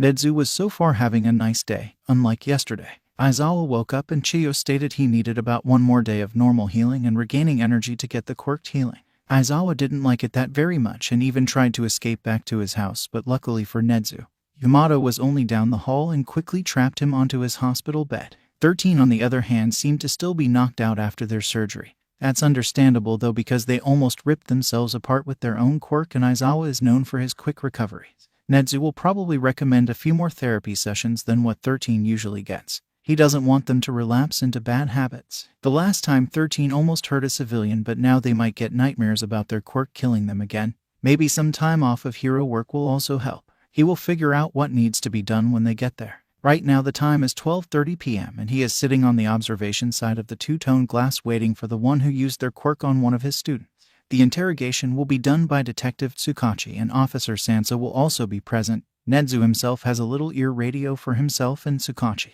He will be able to point out anything that is not obvious to the detective and his partner, but he is certain it will be unneeded. After waiting a little longer, they brought in the one with the quirk minute baby, Shinrai Tori. Her age is 27, young for a villain, but it makes sense for cannon fodder. Went through high school and dropped out of college after her harasser graduated top of their class. Is known for petty theft and helping some people get revenge. It's always easier to take someone away when they are just a baby. They seem to not have been sighted since few months ago, meaning that the League of Villains have been getting small fray for a while now. The young lady is put into her chair, then cuffs attached to the table. Nezu watches as she jangles around the cuffs a bit, but he can tell it seems to only be a way to distract herself while waiting for her interrogators. He noticed that she seems to be tired and anxious. Shinrai is doing a fine job at keeping that hidden though. After some more time passes and Nezu just dissects the villain so he can get a better read on how she acts and maybe some of her small tell, the door opens and in steps the detective and his partner. He noticed how Shinrai seemed to tense but just a smug before she corrected how she sat and made herself seem more confident. Good morning, Shinrai. I'm Detective Tsukachi and this is my partner Officer Tamakawa. We are here today to question you about the involvement at the USJ and any information we can get about the League of Villains. Nezu looked as both detective and officer try to have a calm and kind and relaxed posture, being open as possible to try and make the other talk more. They sit down and Tsukachi talks about all the things he has with him and what they are going to be used for. Shinrai acts like it's a waste of time, but Nezu can tell she likes the distraction. After everything is finally set up, Shinrai looks more relaxed than before they start the questioning. My name is Tsukachi Naomasa. I am the main detective on this case and questioning. In the room with me is my partner Officer Tamakawa Sansa. The person being interrogated today is Shinrai Tori, aka the villain test run. She was one of the many villains caught at the USJ after the attack. Tsukachi moved some papers around and made sure that his pens were all there before moving on. The date is divided by 2. The time is 12:47 p.m. My quirk is called Lie Detector. Any questions after this point that I verify true or the whole truth? Now we can start the questioning. Nezu watched as the first basic questions were asked, as they always do, to make sure Tsukachi's quirk is working correctly and to see if any of the information they have on the individual is wrong. After quickly getting through starter questions, it goes into the real meat of the interaction. Shinrai, when did you get into contact with the LOV? Nezu is very glad they can have that abbreviation because saying the whole name all the time can be a bit tiring and useless. I met him one day. I don't remember which month, but I know it's been like 3 or maybe 4. What did they say to you the first time you met? They said something about killing the symbol of peace and making things better, fixing it all, so we could live easier. So you took the offer with the promise of a better life. That, but also cause I wanted to know what in the fuck they were talking about. Like who in their right mind would say them sort of things? Shinrai sat a little straighter in her seat. I mean, wouldn't yowns get a little curious about what them high petty villains getting up to? I understand curiosity just fine, but that was the only thing they offered you. Nah, they also said some about getting boatloads of money and some about some odd gift we could get if we impressed em or some. Okay, now I would like to ask questions about your quirk. Can you answer them to the best of your ability? A small flash of what looked to be confusion went across her face. Mike could. Nezu got ready to read Shinrai the best he could to see if she's skimming over something important that wouldn't be detected as a lie. So, your quirk hit one of the students at the USJ, turning them into a baby, but some lingering effects are still present. Lingering effects? What do you mean lingering effects? My quirk got none of that. So your quirk can't cause something to happen to one's body after being turned into a baby? No, my quirk turned yowns into a baby for about a minute, then poofs. You're back to being a healthy whatever you were before I hits you. She said it with a slight grin. Nezu was trying to think if there was an underlying meaning in it. You haven't had someone turn back to their normal age with something extra or unwanted. Shinrai looked to be contemplating something, but Nezu was still trying to figure out what she said. It felt like he was missing something. They never come back with some extra. Always healthy as can be, but sometimes folk do get unwanted things back. Nezu didn't need to signal Tsukachi to ask a question about that as he was ahead of him. What do you mean? Sometimes they get unwanted things back. There seemed to be a small light in Shinrai's eyes before she spoke. Oh, that's simple. Sometimes folks don't like getting back something that lost, or maybe they got rid of themselves. Tsukachi tried not to sigh as Shinrai just danced around the question. What was it that they lost or got rid of? Nezu can clearly see the excitement in Shinrai's eyes as she started off on a story. This one time when I was helping out someone with summon, I had to use my quirk on this guy that lost his leg. That Samafabich had a whole prosthetic and everything. When he came to poof, his leg came back with him. The prosthetic fell to the ground when he changed into a baby. All I could really say to em at the time was, well, I'll be. My quirk really does put yowns back to being completely healthy. Tsukachi wrote that down and made a note for a quirk registry update. So, let me get this straight. Your quirk will turn one into a baby. Ooh, Shinrai nodded her head. And when turned into a baby, that makes them as healthy as a baby. Yep, sir, then they go back to the age they were with the same health. It got him in one. Nezu was trying to quickly dissect the new information about the quirk that was handed to him. What would happen to lost limbs when they are young but regain them when older, or other organs? Would it be in the same state it was when lost, or would the affected just get something that was basically brand new without muscular but normal for their age growth. Sukachi, can you ask her if anything bad happened after they regained their leg back? Did they need to eat more to compensate for all the energy that went into getting back a limb or organ or anything of that nature? The detective asked the question and was pleasantly surprised about the answer. Oh yeah, I asked the person hiring me if we could keep him for a bit cause I didn't know my quirk could do that. It seemed like he would get hungry faster than normal. Was more tired throughout the days we kept him and that thing couldn't be used at all. He was muscular but it was just so weak, it was like a big baby limb. Oh, but he was able to walk around after he got a boost from adrenaline. Shinrai happily explained her findings on her quirk. It did last a really long time though. Maybe it was close to 2 or 3 weeks of needing extra food, water, and sleep. She put a finger up to her chin as she contemplated the time.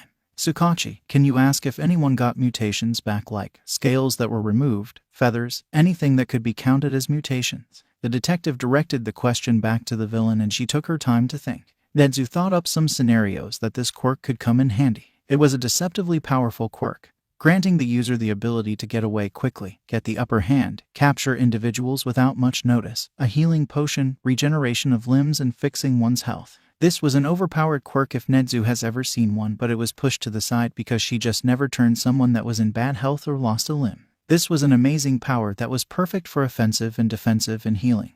It was a very well-rounded quirk and it didn't even work on the user. Even if the healing and regeneration is a side effect of the quirk just turning one into a baby, turning back to clock, or just turning them into a baby. When they turn back, something gets messed up. The health of the individual from when they are a baby follows, but Nezu guesses that makes sense. The quirk can only work with what it has, and that is a very large person with a bunch of mass that is being turned into a baby that has all its limbs and health intact. He wonders if someone was sickly as a baby, if they would come back sick as well. It could well be just turning back the clock on them, or is it just putting them into a baby-like form without the time part? If that person was having the clock turned back on them, then people would see it as a type of flash of movement, quickly receding into oneself, but that is not what Asui and Minda said in their statements. Both stated that Midoriya suddenly just was a baby. No poof of a cloud, no light flash, no body shrinking into oneself. It was like someone took out a part of an animation or skipped a whole chunk of a movie. It was one frame teenage boy, then the next is baby in the air. So it must be that the quirk isn't turning back the clock of time for a short bit, but simply transforming the user into a healthy baby, then turns them back, leaving the health it gave them, because it cannot take back what was already given, but it is allowed to make them normal again. One way to see if this theory is true: go to a person that has been ill all their life, since birth, and offer to test the quirk. If the quirk works the way that they think it does, that means they can be free from the horrible health they had to deal with all their life, and if not, they lose nothing. The person would only have something to gain. Nezu is brought out of his brain, working overtime to try and find a way to have this person test their quirk out and maybe find a way to let them work a decent job instead of prison, because this quirk is too good to waste. I don't really know. I do remember this one fella complaining that after I turned him into a baby, he got his webbed fingers and feet back. The fella then told me he got rid of him cause he didn't like him. Does that count? Nezu deemed that yes, it does count, and tried to get Detective Tsukachi to end the interrogation, but Shinrai stopped them and asked if she was allowed one question. He wasn't going to pay attention to the question, as he thought of more ways to make the young villain get off lighter, so that maybe in the future she could use her quirk for good and Nezu would try to help. That quirk is too good to let go. He zoned back, and after he heard Midoriya's name being mentioned, well, yes, the student did develop what you said, wings and other bird-type features after being affected by your quirk. Is Lil Yoon okay? Sukachi looked at her for a bit that Nezu could only think of as confusion. Why would you care about a random student that was affected by your quirk? Cause unlike Youns, I care about youngins. I never hurt Lil Yoons if I can help it, and if I knew we would Ave put all them kids in danger, I wouldn't have gone. Shinrai slightly glared at Sukachi as she stood up slightly. I Ave a code not to touch them kids, any kids. I know getting M wings back would cause hurt and confusion, and I would beat that youngin's parents up for what they did to the lil fella. She snarled back at the detective Tsukachi, and seeing that she wasn't that far gone into villain sparked some hope that after she served time she will accept his offer to train her quirk as a healer or something along those lines. Nezu walked out of the little side room next to the interrogation room and waited for the detective and his partner to exit. It took no time. They then soon left to the front of the building, Tsukachi having papers to update the quirk registry, but those will probably be put off until Shinrai Tori gets out of jail. Nezu wouldn't want the commission swiping her up before he can. He personally had a notebook filled with what Shinrai Tori can do, how to use it, and how it affected Midoriya Izuku. He will probably put how well Midoriya heals into another notebook, and this one will be locked away until Shinrai gets out. Well, now you know what happened to your student Midoriya Izuku. Do you need anything else before you go, Nezu? Nezu simply shook his head as he exited the station. He needed to get back so he can update Hawks and tell Cheo about the much-needed extra food that Midoriya will have to have. It doesn't help that Midoriya was already malnourished in that odd way, but now he knows that it was because he wasn't fed right as he was a bird of prey. Nezu needs to look into the Midoriya household, but he can't hold on to young Midoriya until he has more evidence. Right now they can still take him back if they want to, and he could do nothing about it. He'll need to get back to inform the people he needs to, then get into work about looking into how Midoriya lost all of his bird-like features. Was it an accident, or maybe something that made him ill when younger? Nezu hopes that's what it is and not what he thinks it is. It's 1:23 p.m. right at the moment, and he has a little ways to go before he can make it back to the hospital housing young Midoriya and his employees. He wishes that the station test run was taken to was closer, but Nezu can't fix it now. He just needs to get back so he can start his personal investigation as fast as he could. Making sure Midoriya was safe right now is top priority. Hawks was still with his young chick at the hospital. Today was the day Nezu went in to help the interrogators to see exactly what happened to his baby bird. The poor little thing was randomly waking up and eating huge plates full of raw fish, then passing back out. Hawks makes sure that the little fledgling takes some time to actually use the bathroom because he's pretty sure if he doesn't tell him that, he'd just stay in his makeshift nest all day. Recover Girl was a bit concerned by how he was acting after she was informed of it by one of the nurses on her phone. She said just to give him all the food he requests because at the moment this might be the drawback of suddenly having the extra limbs made. Suddenly getting extra limbs could cause one to need more energy and to burn through their sustenance quicker than normal until their body gets used to the new appendage, until it goes away. Hawks is a little on edge, but it's okay because he can see his fledgling on the nest and he can see the slow fall and rise of his chest. Hawks can even feel the hatchling's heart beating with his feathers, and everything is fine because Nezu is at the station asking questions right now to find out what's wrong. Nezu is making sure Hawks' nestling is okay and not hurt, and when the wings will go away. He will be told when the nestling won't be his anymore, and that was okay. Hawks is fine and nothing's wrong. He's doing what he's supposed to, and that is to help Yue, and Yue wants him to help his baby bird, but this won't be his baby bird at one point. But everything is fine and he would know the best if anything was wrong. Hawks is dealing with these feelings and emotions like the commission taught him to, or well, he taught himself to do this because they said they were useless things to have and told him to get rid of them. He is trying his best to shove them into the box he created in his mind, but they aren't going in. Hawks is supposed to put them in the box then open them when he gets the chance. He hasn't gotten the chance yet since he brought his instincts back. He is trying his best because everything is fine and he needs to be fine, and he said he would take care of the nestling, but something is wrong and he can tell something is wrong. Hawks can feel like something is going to happen with his nestling. He needs to keep him safe. He must have eaten something that could make him sick, or maybe his wing hurts, or he needs more water. Baby bird could also have to go to the bathroom again and he has to wake him up to use it, but all Hawks know is that his instincts are flaring up after so long of being shoved away. And they are telling him everything is going to hurt the little bird. He needs to get it together. Hawks went through that hell training torture and knows how to control himself. All the nurses that checked on them haven't said anything about how he acts towards them. They all think he's fine, and he is. He did get a little defensive when they got too close to the hatchling, but it was normal mutation behavior to protect their young, and these nurses deal with hurt heroes daily. Hurt heroes just back from battle can attack after waking, and a way to combat them is containing them, so all the staff knows basic fighting. The whole staff knows for a fact he has marked the fledgling, and that always leads to being too protective, but he's being a bit too much because he can tell every time someone even walks by their room while his chick is eating or sleeping. He wants to hiss or threaten them, but he has kept it to himself. Hawks is fine, and he's slowly rolling back up all those unwanted and useless feelings that are just so natural and comfortable to him. He can't have them because his hatchling will lose his wings, the way to fly and live and feel and emote and to have his instincts. They will be gone, and it will hurt. That's okay though, because Hawks knew this, and the commission trained tortured him, so he knows how to get rid of them, but it's not working and he can only act.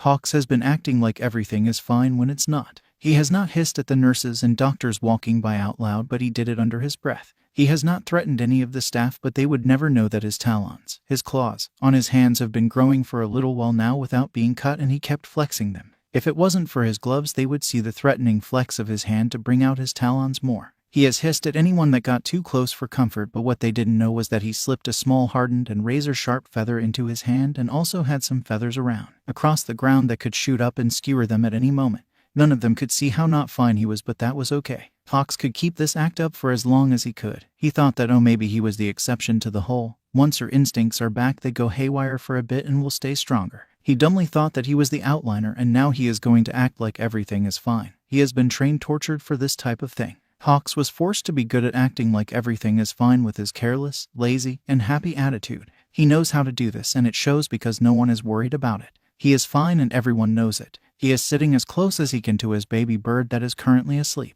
Hawks lets himself seem relaxed, but inside he is screaming to bring the chick to his flock and in his nest so he's cared for better. It's a bitch to have both human and bird instincts collide like this because they mix so wonderfully when he knows for a fact humans are a packed animal, so it translates to flock. Even though hawks don't stay in flocks. Humans need a village to take care of children, so it translates to he needs a flock mate or his own sir to help take care of his baby bird, but he has none. He is sitting and relaxing while looking through his phone. The room has random red feathers stuck out of corners, behind pictures, under pillows, and in between any nook and cranny he could get them into.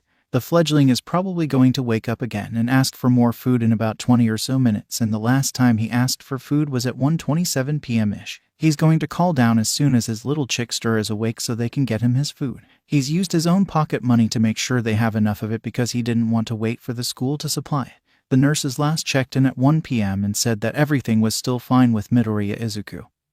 He needs to remember that name for the rest of his life. Hawks has already memorized how his little hatchling looked, and after this he will memorize how he acts so he can always point him out in the densest of crowds. He also is doing this as a just in case if the commission decides to try and take him away from his baby bird and he needs to find him again. Hawks tries to always be prepared for anything that might happening because he was tortured to do that, so he might as well use it against them. Hawks need to collect himself again. He needs to get a hold of his instincts and think about what he needs to do to make sure when his baby bird loses his wings, so he won't hurt as much. He also needs to think of other food the fledgling will like because he must be getting tired of nothing but fish. Maybe chicken would be good for him. Hawks looked at the time and it's 2:18 p.m. The nurse said she would be back around 2:30 p.m.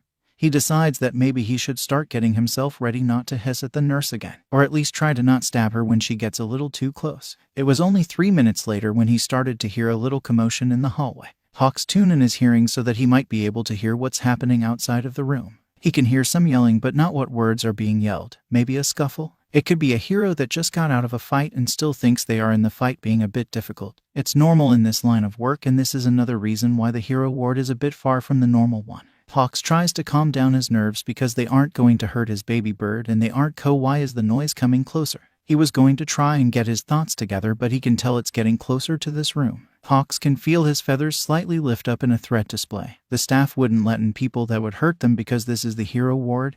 Everything is fine. The commotion is getting closer and closer. He can hear the yelling is about being able to take someone out of the hospital when they were told they were fine now. He can hear the nurses and doctors argue back that they want to make sure and are saying they just want to keep him in a little longer just for checkups. The arguing is going back and forth but getting closer and closer until he can feel someone on the other side of the door. The hero rooms don't have normal windows for the hallways. Press the button and part of the wall will turn into a window because many pros like the comfort of privacy. He can't see who is on the other side, but he can feel things and hear them with the help of his feathers. One is a male that is decently tall. He can feel the slight heat radiating off of the man, so that must be part of his quirk. There is also a female much closer to the door than the male, about average height and has a slightly pitched up voice from panic or maybe anger, might be both. We should be able to get our son. We cleared him so we can take him home now. Oh, it's his fledgling's parents. But Nezu said they wouldn't come yet. He said that they wouldn't come and take the baby bird away yet. He hasn't even lost his wings. If Hawks isn't by him when he wakes up, then he'll freak out. A fledgling that just got marked and has a new sire is always on edge out of their sire's range of hearing, sight, smell, or anything.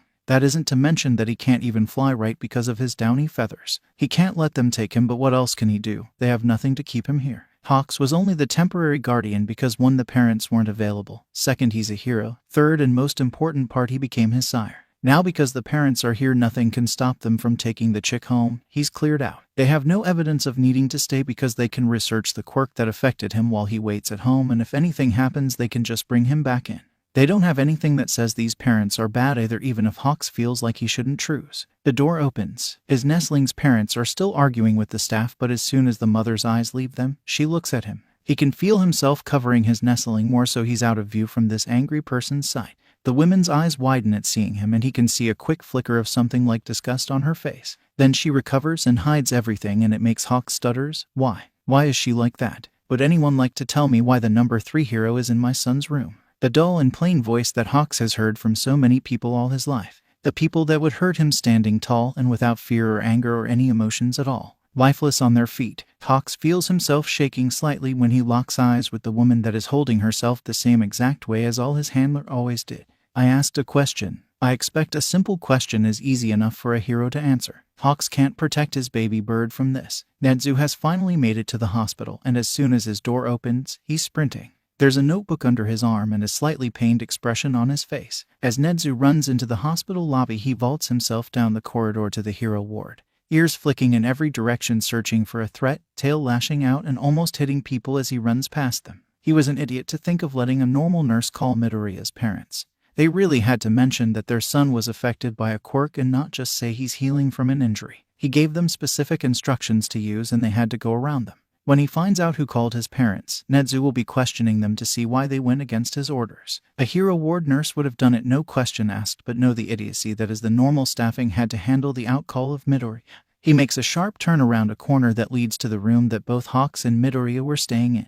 A little ways down he can see guards and some other nurses surrounding the door. It seems like Hawks finally lost control. When Nezu at long last makes it to the outer ring of guards, he is greeted by Recover Girl, a few guards, and Midnight. "Hey, boss, I was called in as a last resort. RG said she would probably be able to stop it, maybe with your help, but you always need a backup plan."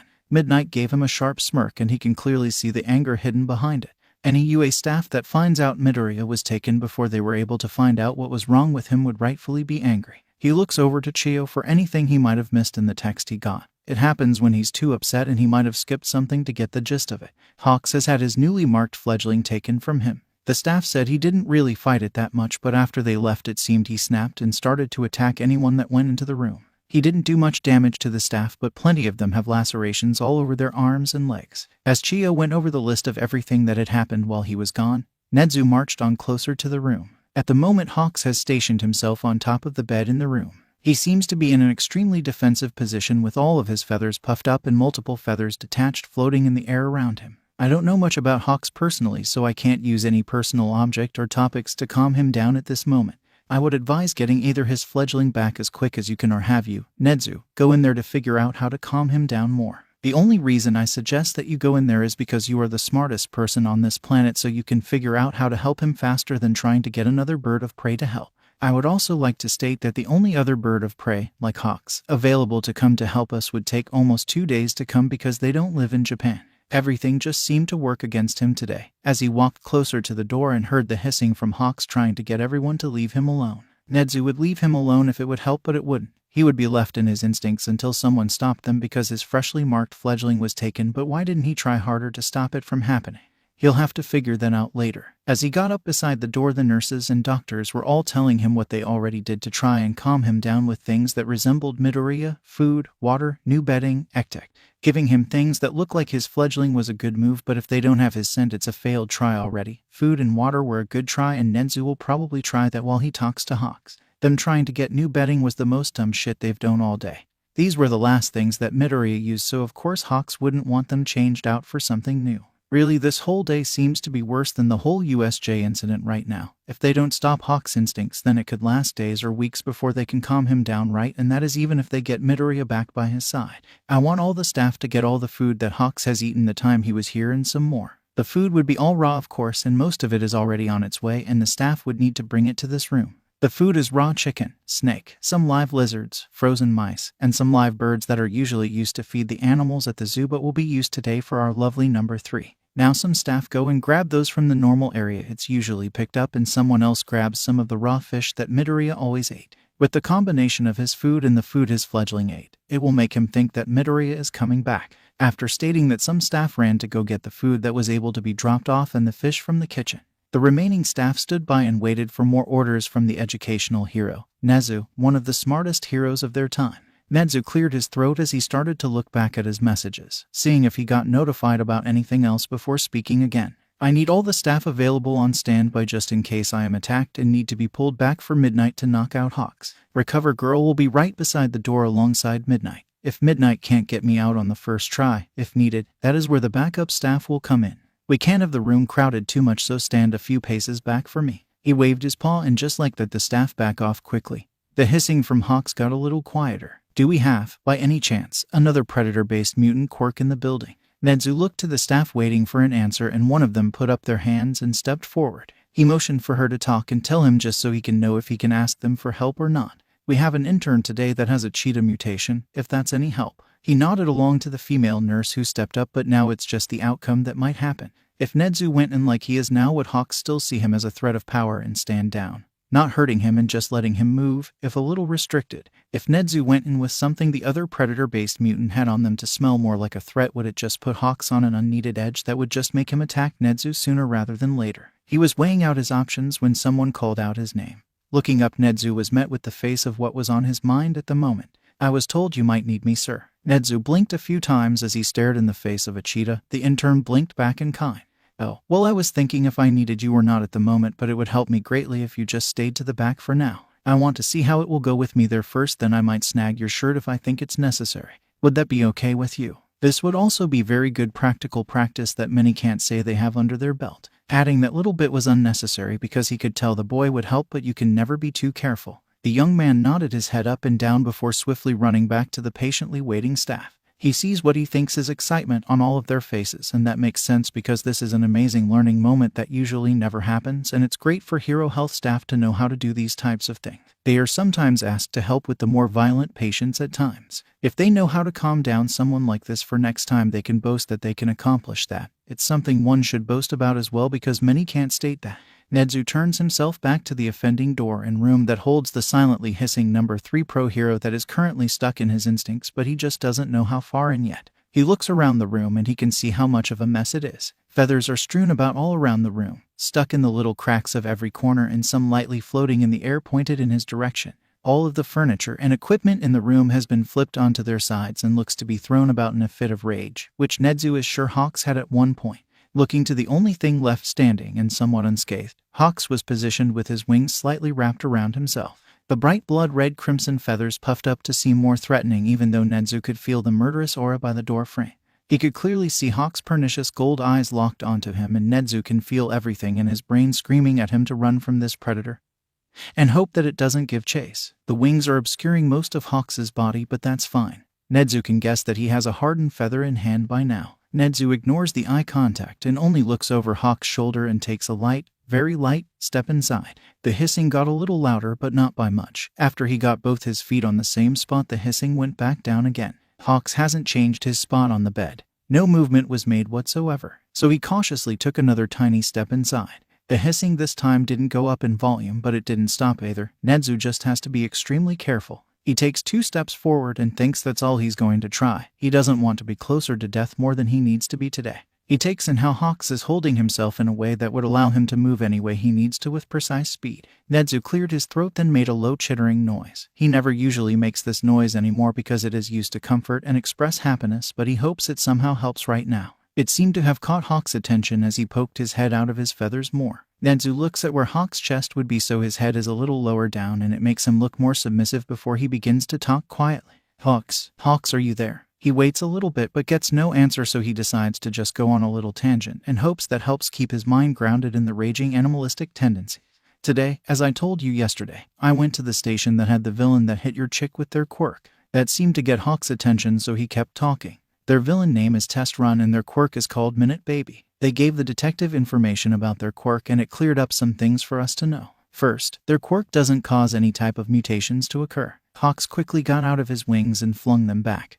They relaxed after being moved but were still puffed up. That's good. It seems talking about Hawk's fledgling's condition is forcing him to think more clearly for his chick's safety. No mutations can occur after the quirk is used, but to put it in simple terms, the quirk makes one as healthy as a baby. It doesn't turn back the clock of time, but physically turns one into a baby then back again, but keeps the health of a healthy bouncing newborn. This also includes anything someone might have lost in their life at that point. Nezu stopped talking and looked towards Hawk's face that seemed to have more of a shocked look instead of that terrifying anger and murder's rage. He can now clearly see that Hawk's hair is very disheveled, eyes blown wide in worry, red, puffy, and the need for more information. He doesn't have his hero costume on at all. He must have changed out with clothes that Recovery Girl let him borrow. A white t-shirt that is wrinkled. It has some red dots. Those red dots are probably from the staff that got too close the last time. He also can see some blood on the bed as well, but not enough to cause concern. Nezu snapped his eyes up to Hawks upon hearing the first human words spoken. "Ground and settle Nezu." "Just ground and settle him, Nezu." "What did you say, Hawks? Get him to talk correctly. Don't let him use broken sentences or words to communicate right now." What? Die. Why you say? It was a stuttering mess, but at least it's easy to understand. Nezu cleared his throat again and slowly began to explain the situation to Hawks. He is technically a type of parent until all parties involved had a discussion on roles, positions, and went through some court of law. Midoriya Izuku, your newly marked fledgling, was affected by the quirk, but that quirk cannot cause mutations like what has happened with Midoriya. He waits a little to see where Hawk's emotions might go. Will he go back into the instances he has, or will he do something more human at the moment? He got his answer after a few quite tense minutes passed.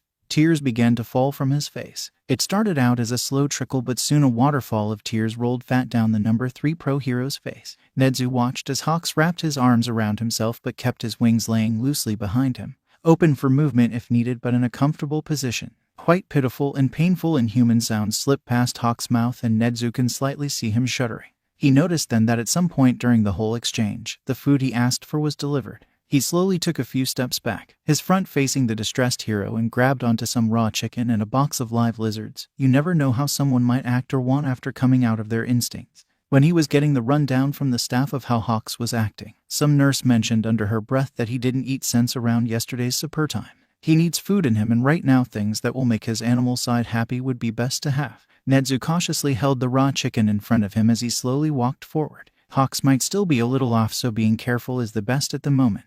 While slowly moving forward, Hawk's eyes snapped back onto him, then the food in his paws. Before Nezu could react, Hawks lunged forward to rip the chicken out of his paws. This made him fall onto his rump, but he quickly recovered, ears flicking everywhere at the sound of tearing flesh and meat coming from Hawks on the bed. Nezu looks as the man tore apart the raw chicken he just took from him, his heart racing in his chest from being so close to a predator eating and tearing apart its prey. Tears still clearly fell from his face, but continued to rip apart the meat like a starving man, and all too quickly was he done with it. Gold eyes fly back to him, and Nezu freezes on the spot, the eyes of death on him, looking to eat him. The eyes then flicked to the box in his paws, and Nezu kindly held up the box to Hawks for him to take. This time Hawks took the box out of his paws a little bit more gently, but still yanked it out and flung open the package. Nezu watched as Hawks grabbed a handful of lizards in the box and shoved them in his mouth and crunched down on them.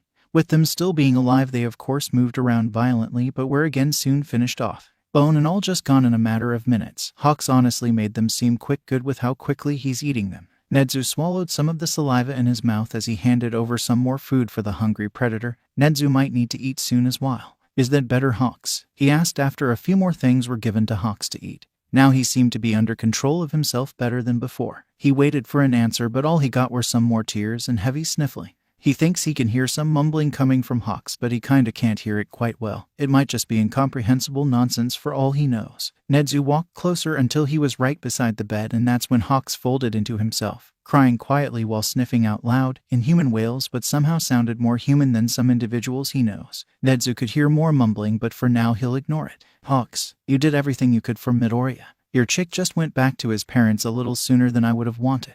Why? Oh, Nezu tried to strain his ears to hear the words barely being spoken above a whisper. I'm sorry, but can you repeat that? My fault. At that, Nezu felt a knife go through his heart. What do you mean? Hawks got louder after that question, about closer to a normal speaking voice, but with how quiet it was, Nezu was sure everyone could hear him. It's my fault, my fleglin W was taken FRMM me. I couldn't esopus M. The words were heavily slurred with all the tears and some snot running down his face, but Nezu can clearly understand what Hawks is saying.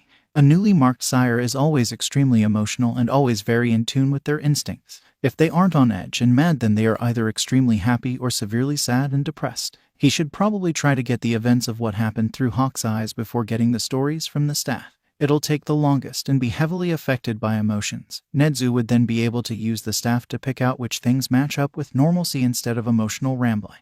What do you mean you couldn't stop them, Hawks? Can you tell me what happened? That just got more flooded tears to rain down the pro's face. This is when Nezu heard someone trying to get his attention. He looked up at the door to see Midnight trying to get his attention. She was motioning him to walk over to her, but he wouldn't. He feels that would just make Hawks see Nezu as abandoning him in a vulnerable state, and that would be bad. He motions for her just to ask the question by the door, and she did after considering it for a little bit.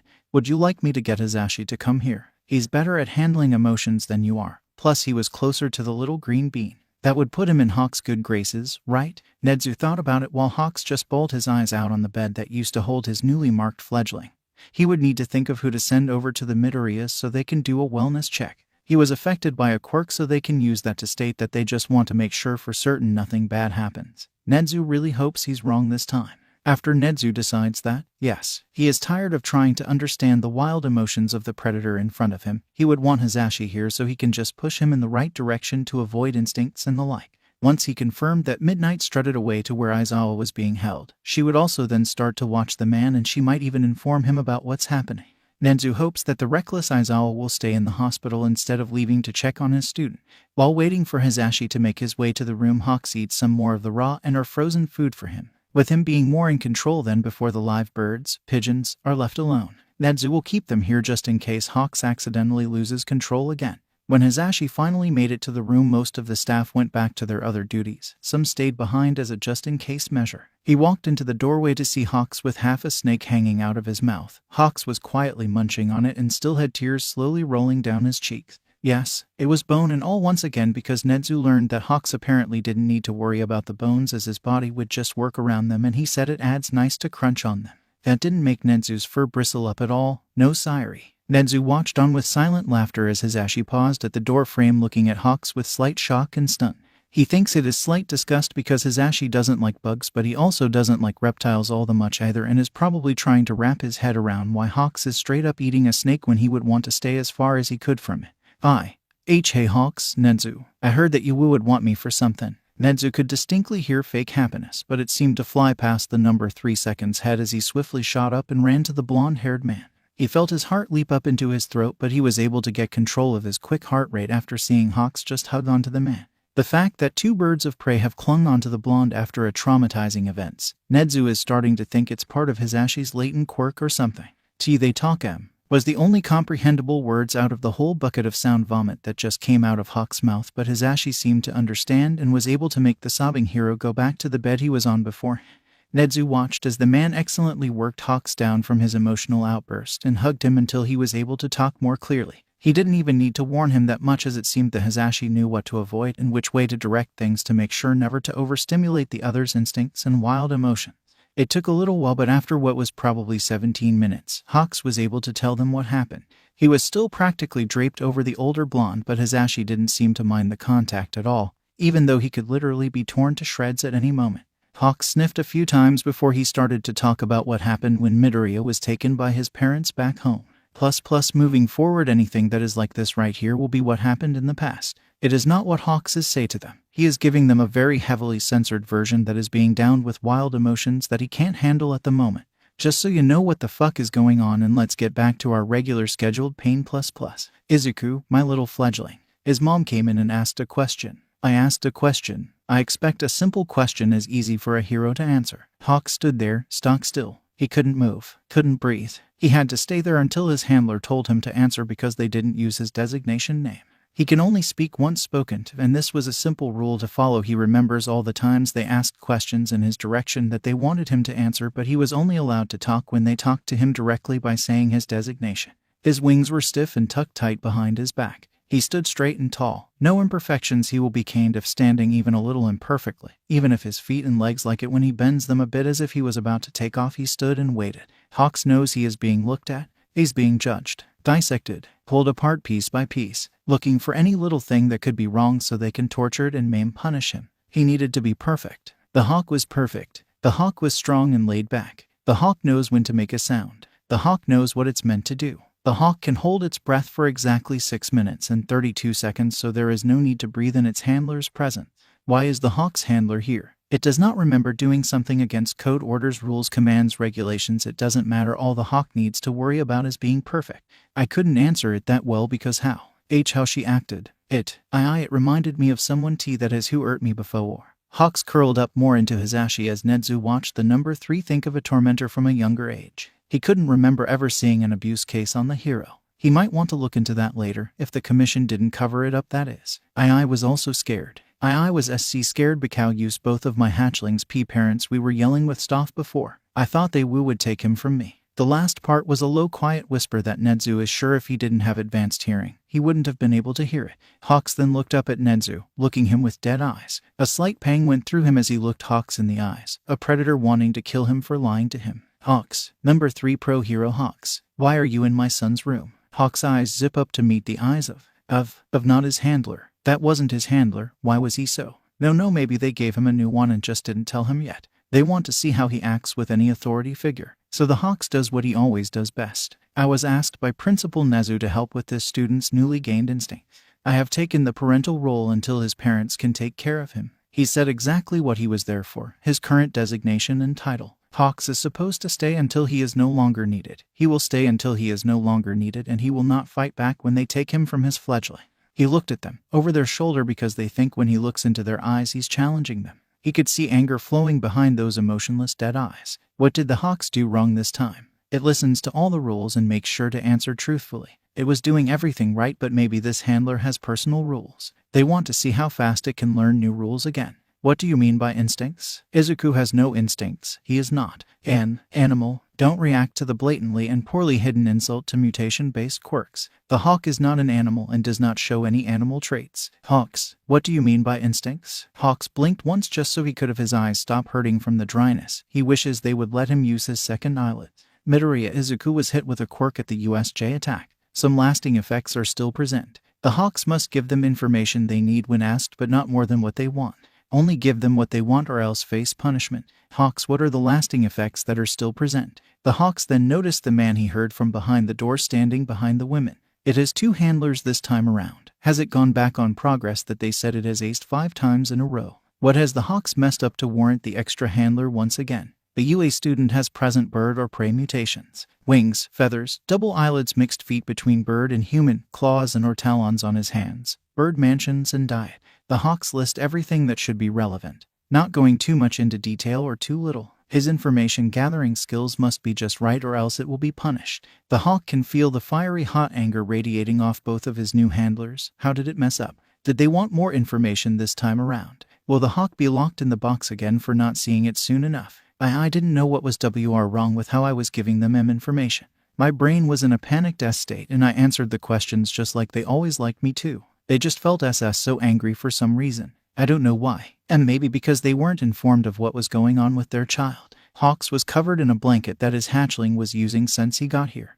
Hisashi looked very comfortable but obviously upset at all that is being learned. So far Hawks described how Midoriya's parents acted and he did not like it. The feeling of something being off about them was coming back stronger than ever. Nezu just wishes this will be concluded soon so he can get enough evidence to rip that child out of their hands for good. Hawks, step away from our child. A jolt was sent through its spin. Parents. These were his nestling's parents, not his new handlers. Why did they trick him like that? Well, they wouldn't know they tricked him, but still. Why are they so dead and emotionless? Why is his happy bouncing new baby bird's parents like this? They look at him with poorly hidden hate and disgust just like his other handlers. They are stiff as boards like they just got pulled out of a package. New toys that were never used yet, clothes that look spotless. They had no crinkles, no nicks, no little small stains, heavy-smelling perfume and cologne hanging around them. They stood tall and without care for how they made the Hawk feel. They are seconds away from yelling, punching, hitting, kicking, pulling, dragging, blinding, anything to hurt him and his chick, his baby bird lives with them. No. He's supposed to protect his baby bird and these fakes are not his handlers. Hawks won't get in trouble for protecting him. Hawks stood up a little taller as he stared down the 2 of them. Eyes not leaving as he didn't do as they asked, standing still, tall and strong. Hawks, move away from my child now. We are checking him out. Actually, we already did. We just needed to grab him and take him to our car, so move. Even though the Hawks knew. It knew, it could see and tell that they are not handlers. They can't hurt it or anything it loves or cares about, but they are so close, it hurts to hear them angry. It's terrifying. Hawks slowly backs down and steps back, finally letting the 2 imposters see his baby. His fledgling, nestling, hatchling, his newly marked one. He froze in place a little away from the bed, a glare from the father thrown his way as they stood right beside his marked one's nest. He kept eye contact as the fake man slowly bent down, getting too close. To close, get away, don't hurt his baby. The deceiver touched his nestling and picked him up from the small temporary nest. That thing put its hands all over him and held him wrong.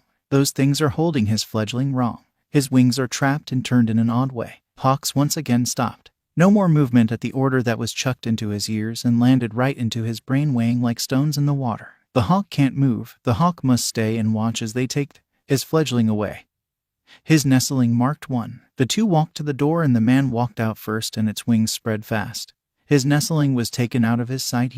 It stopped and made his wings go limp. It can't make the handlers upset. It must stay in line. It has to listen. Thank you for watching over my son. It heard as it was degraded once again. It's normal. They think it can't hear them, but they always forget its hearing is always on a high setting. No turning it down even if it begs for the noises to stop or to be quiet, pleading for a new training regiment to be done as blood flows down the side of the thing's face. Hawks, oh, gone. They are gone. Hawks, can you hear me? Hawks, gone. That's when I went and attacked a nurse. I was so used to being told what to do because when I didn't they would hurt me so. So I zoned out until the order was done, but when I came to they were gone and the only ones remaining must have hurt my chick. Nenzu watches as Ashi started to whip the tears of the hashtag 3S face once again. Hearing how those, parents dealt with Hawks was a little worrying. They seemed to have some type of hatred toward Hawks, which could be understandable. They weren't told about their child, but a stranger was. They were kept out of the loop even though the substitute parent was told. The originals should have still been notified.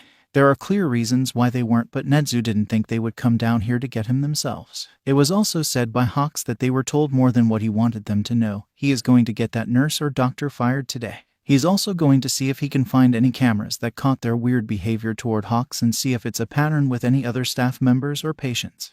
Hawks watched as he slightly shivered in Mike's arms. He didn't mean to do this. He was supposed to be the number 3 hero, not a quivering child. Where is his sire just because his fledgling nest is baby? I want my mama OSHHHSSHHSHHHH. It's okay, Hawks. It'll be right beside you as long as you need. I know it must hurt. I mean I don't understand all that much about instincts, but I get enough that this shouldn't have happened to you. Hawks cried harder at the last thought of his nestling. The last time he saw his little one. He was still PPP. Sharp inhale HE1 and now where he I hiccup is WH when he wakes up. He held on tighter as he thought of his poor newly marked one. My marked ONNNEE. Hawks shoved his face into the blonde's neck. This was the person his little nestling liked. This was the one that helped his nestling when hurt before Hawks himself could get to him. Hawks can feel a hand run through his hair as more murmurs of words and reassurance are said right by his ear. He melts into the hold and lets whoever is holding him deal with his weight. He can't think about what just happened that well. His newly marked one was taken from him and he can't even do anything. Hawks, he hummed in response as more tears slipped past his shut eyes. Do you want to go to my husband's room with me? Your little one loved my husband too.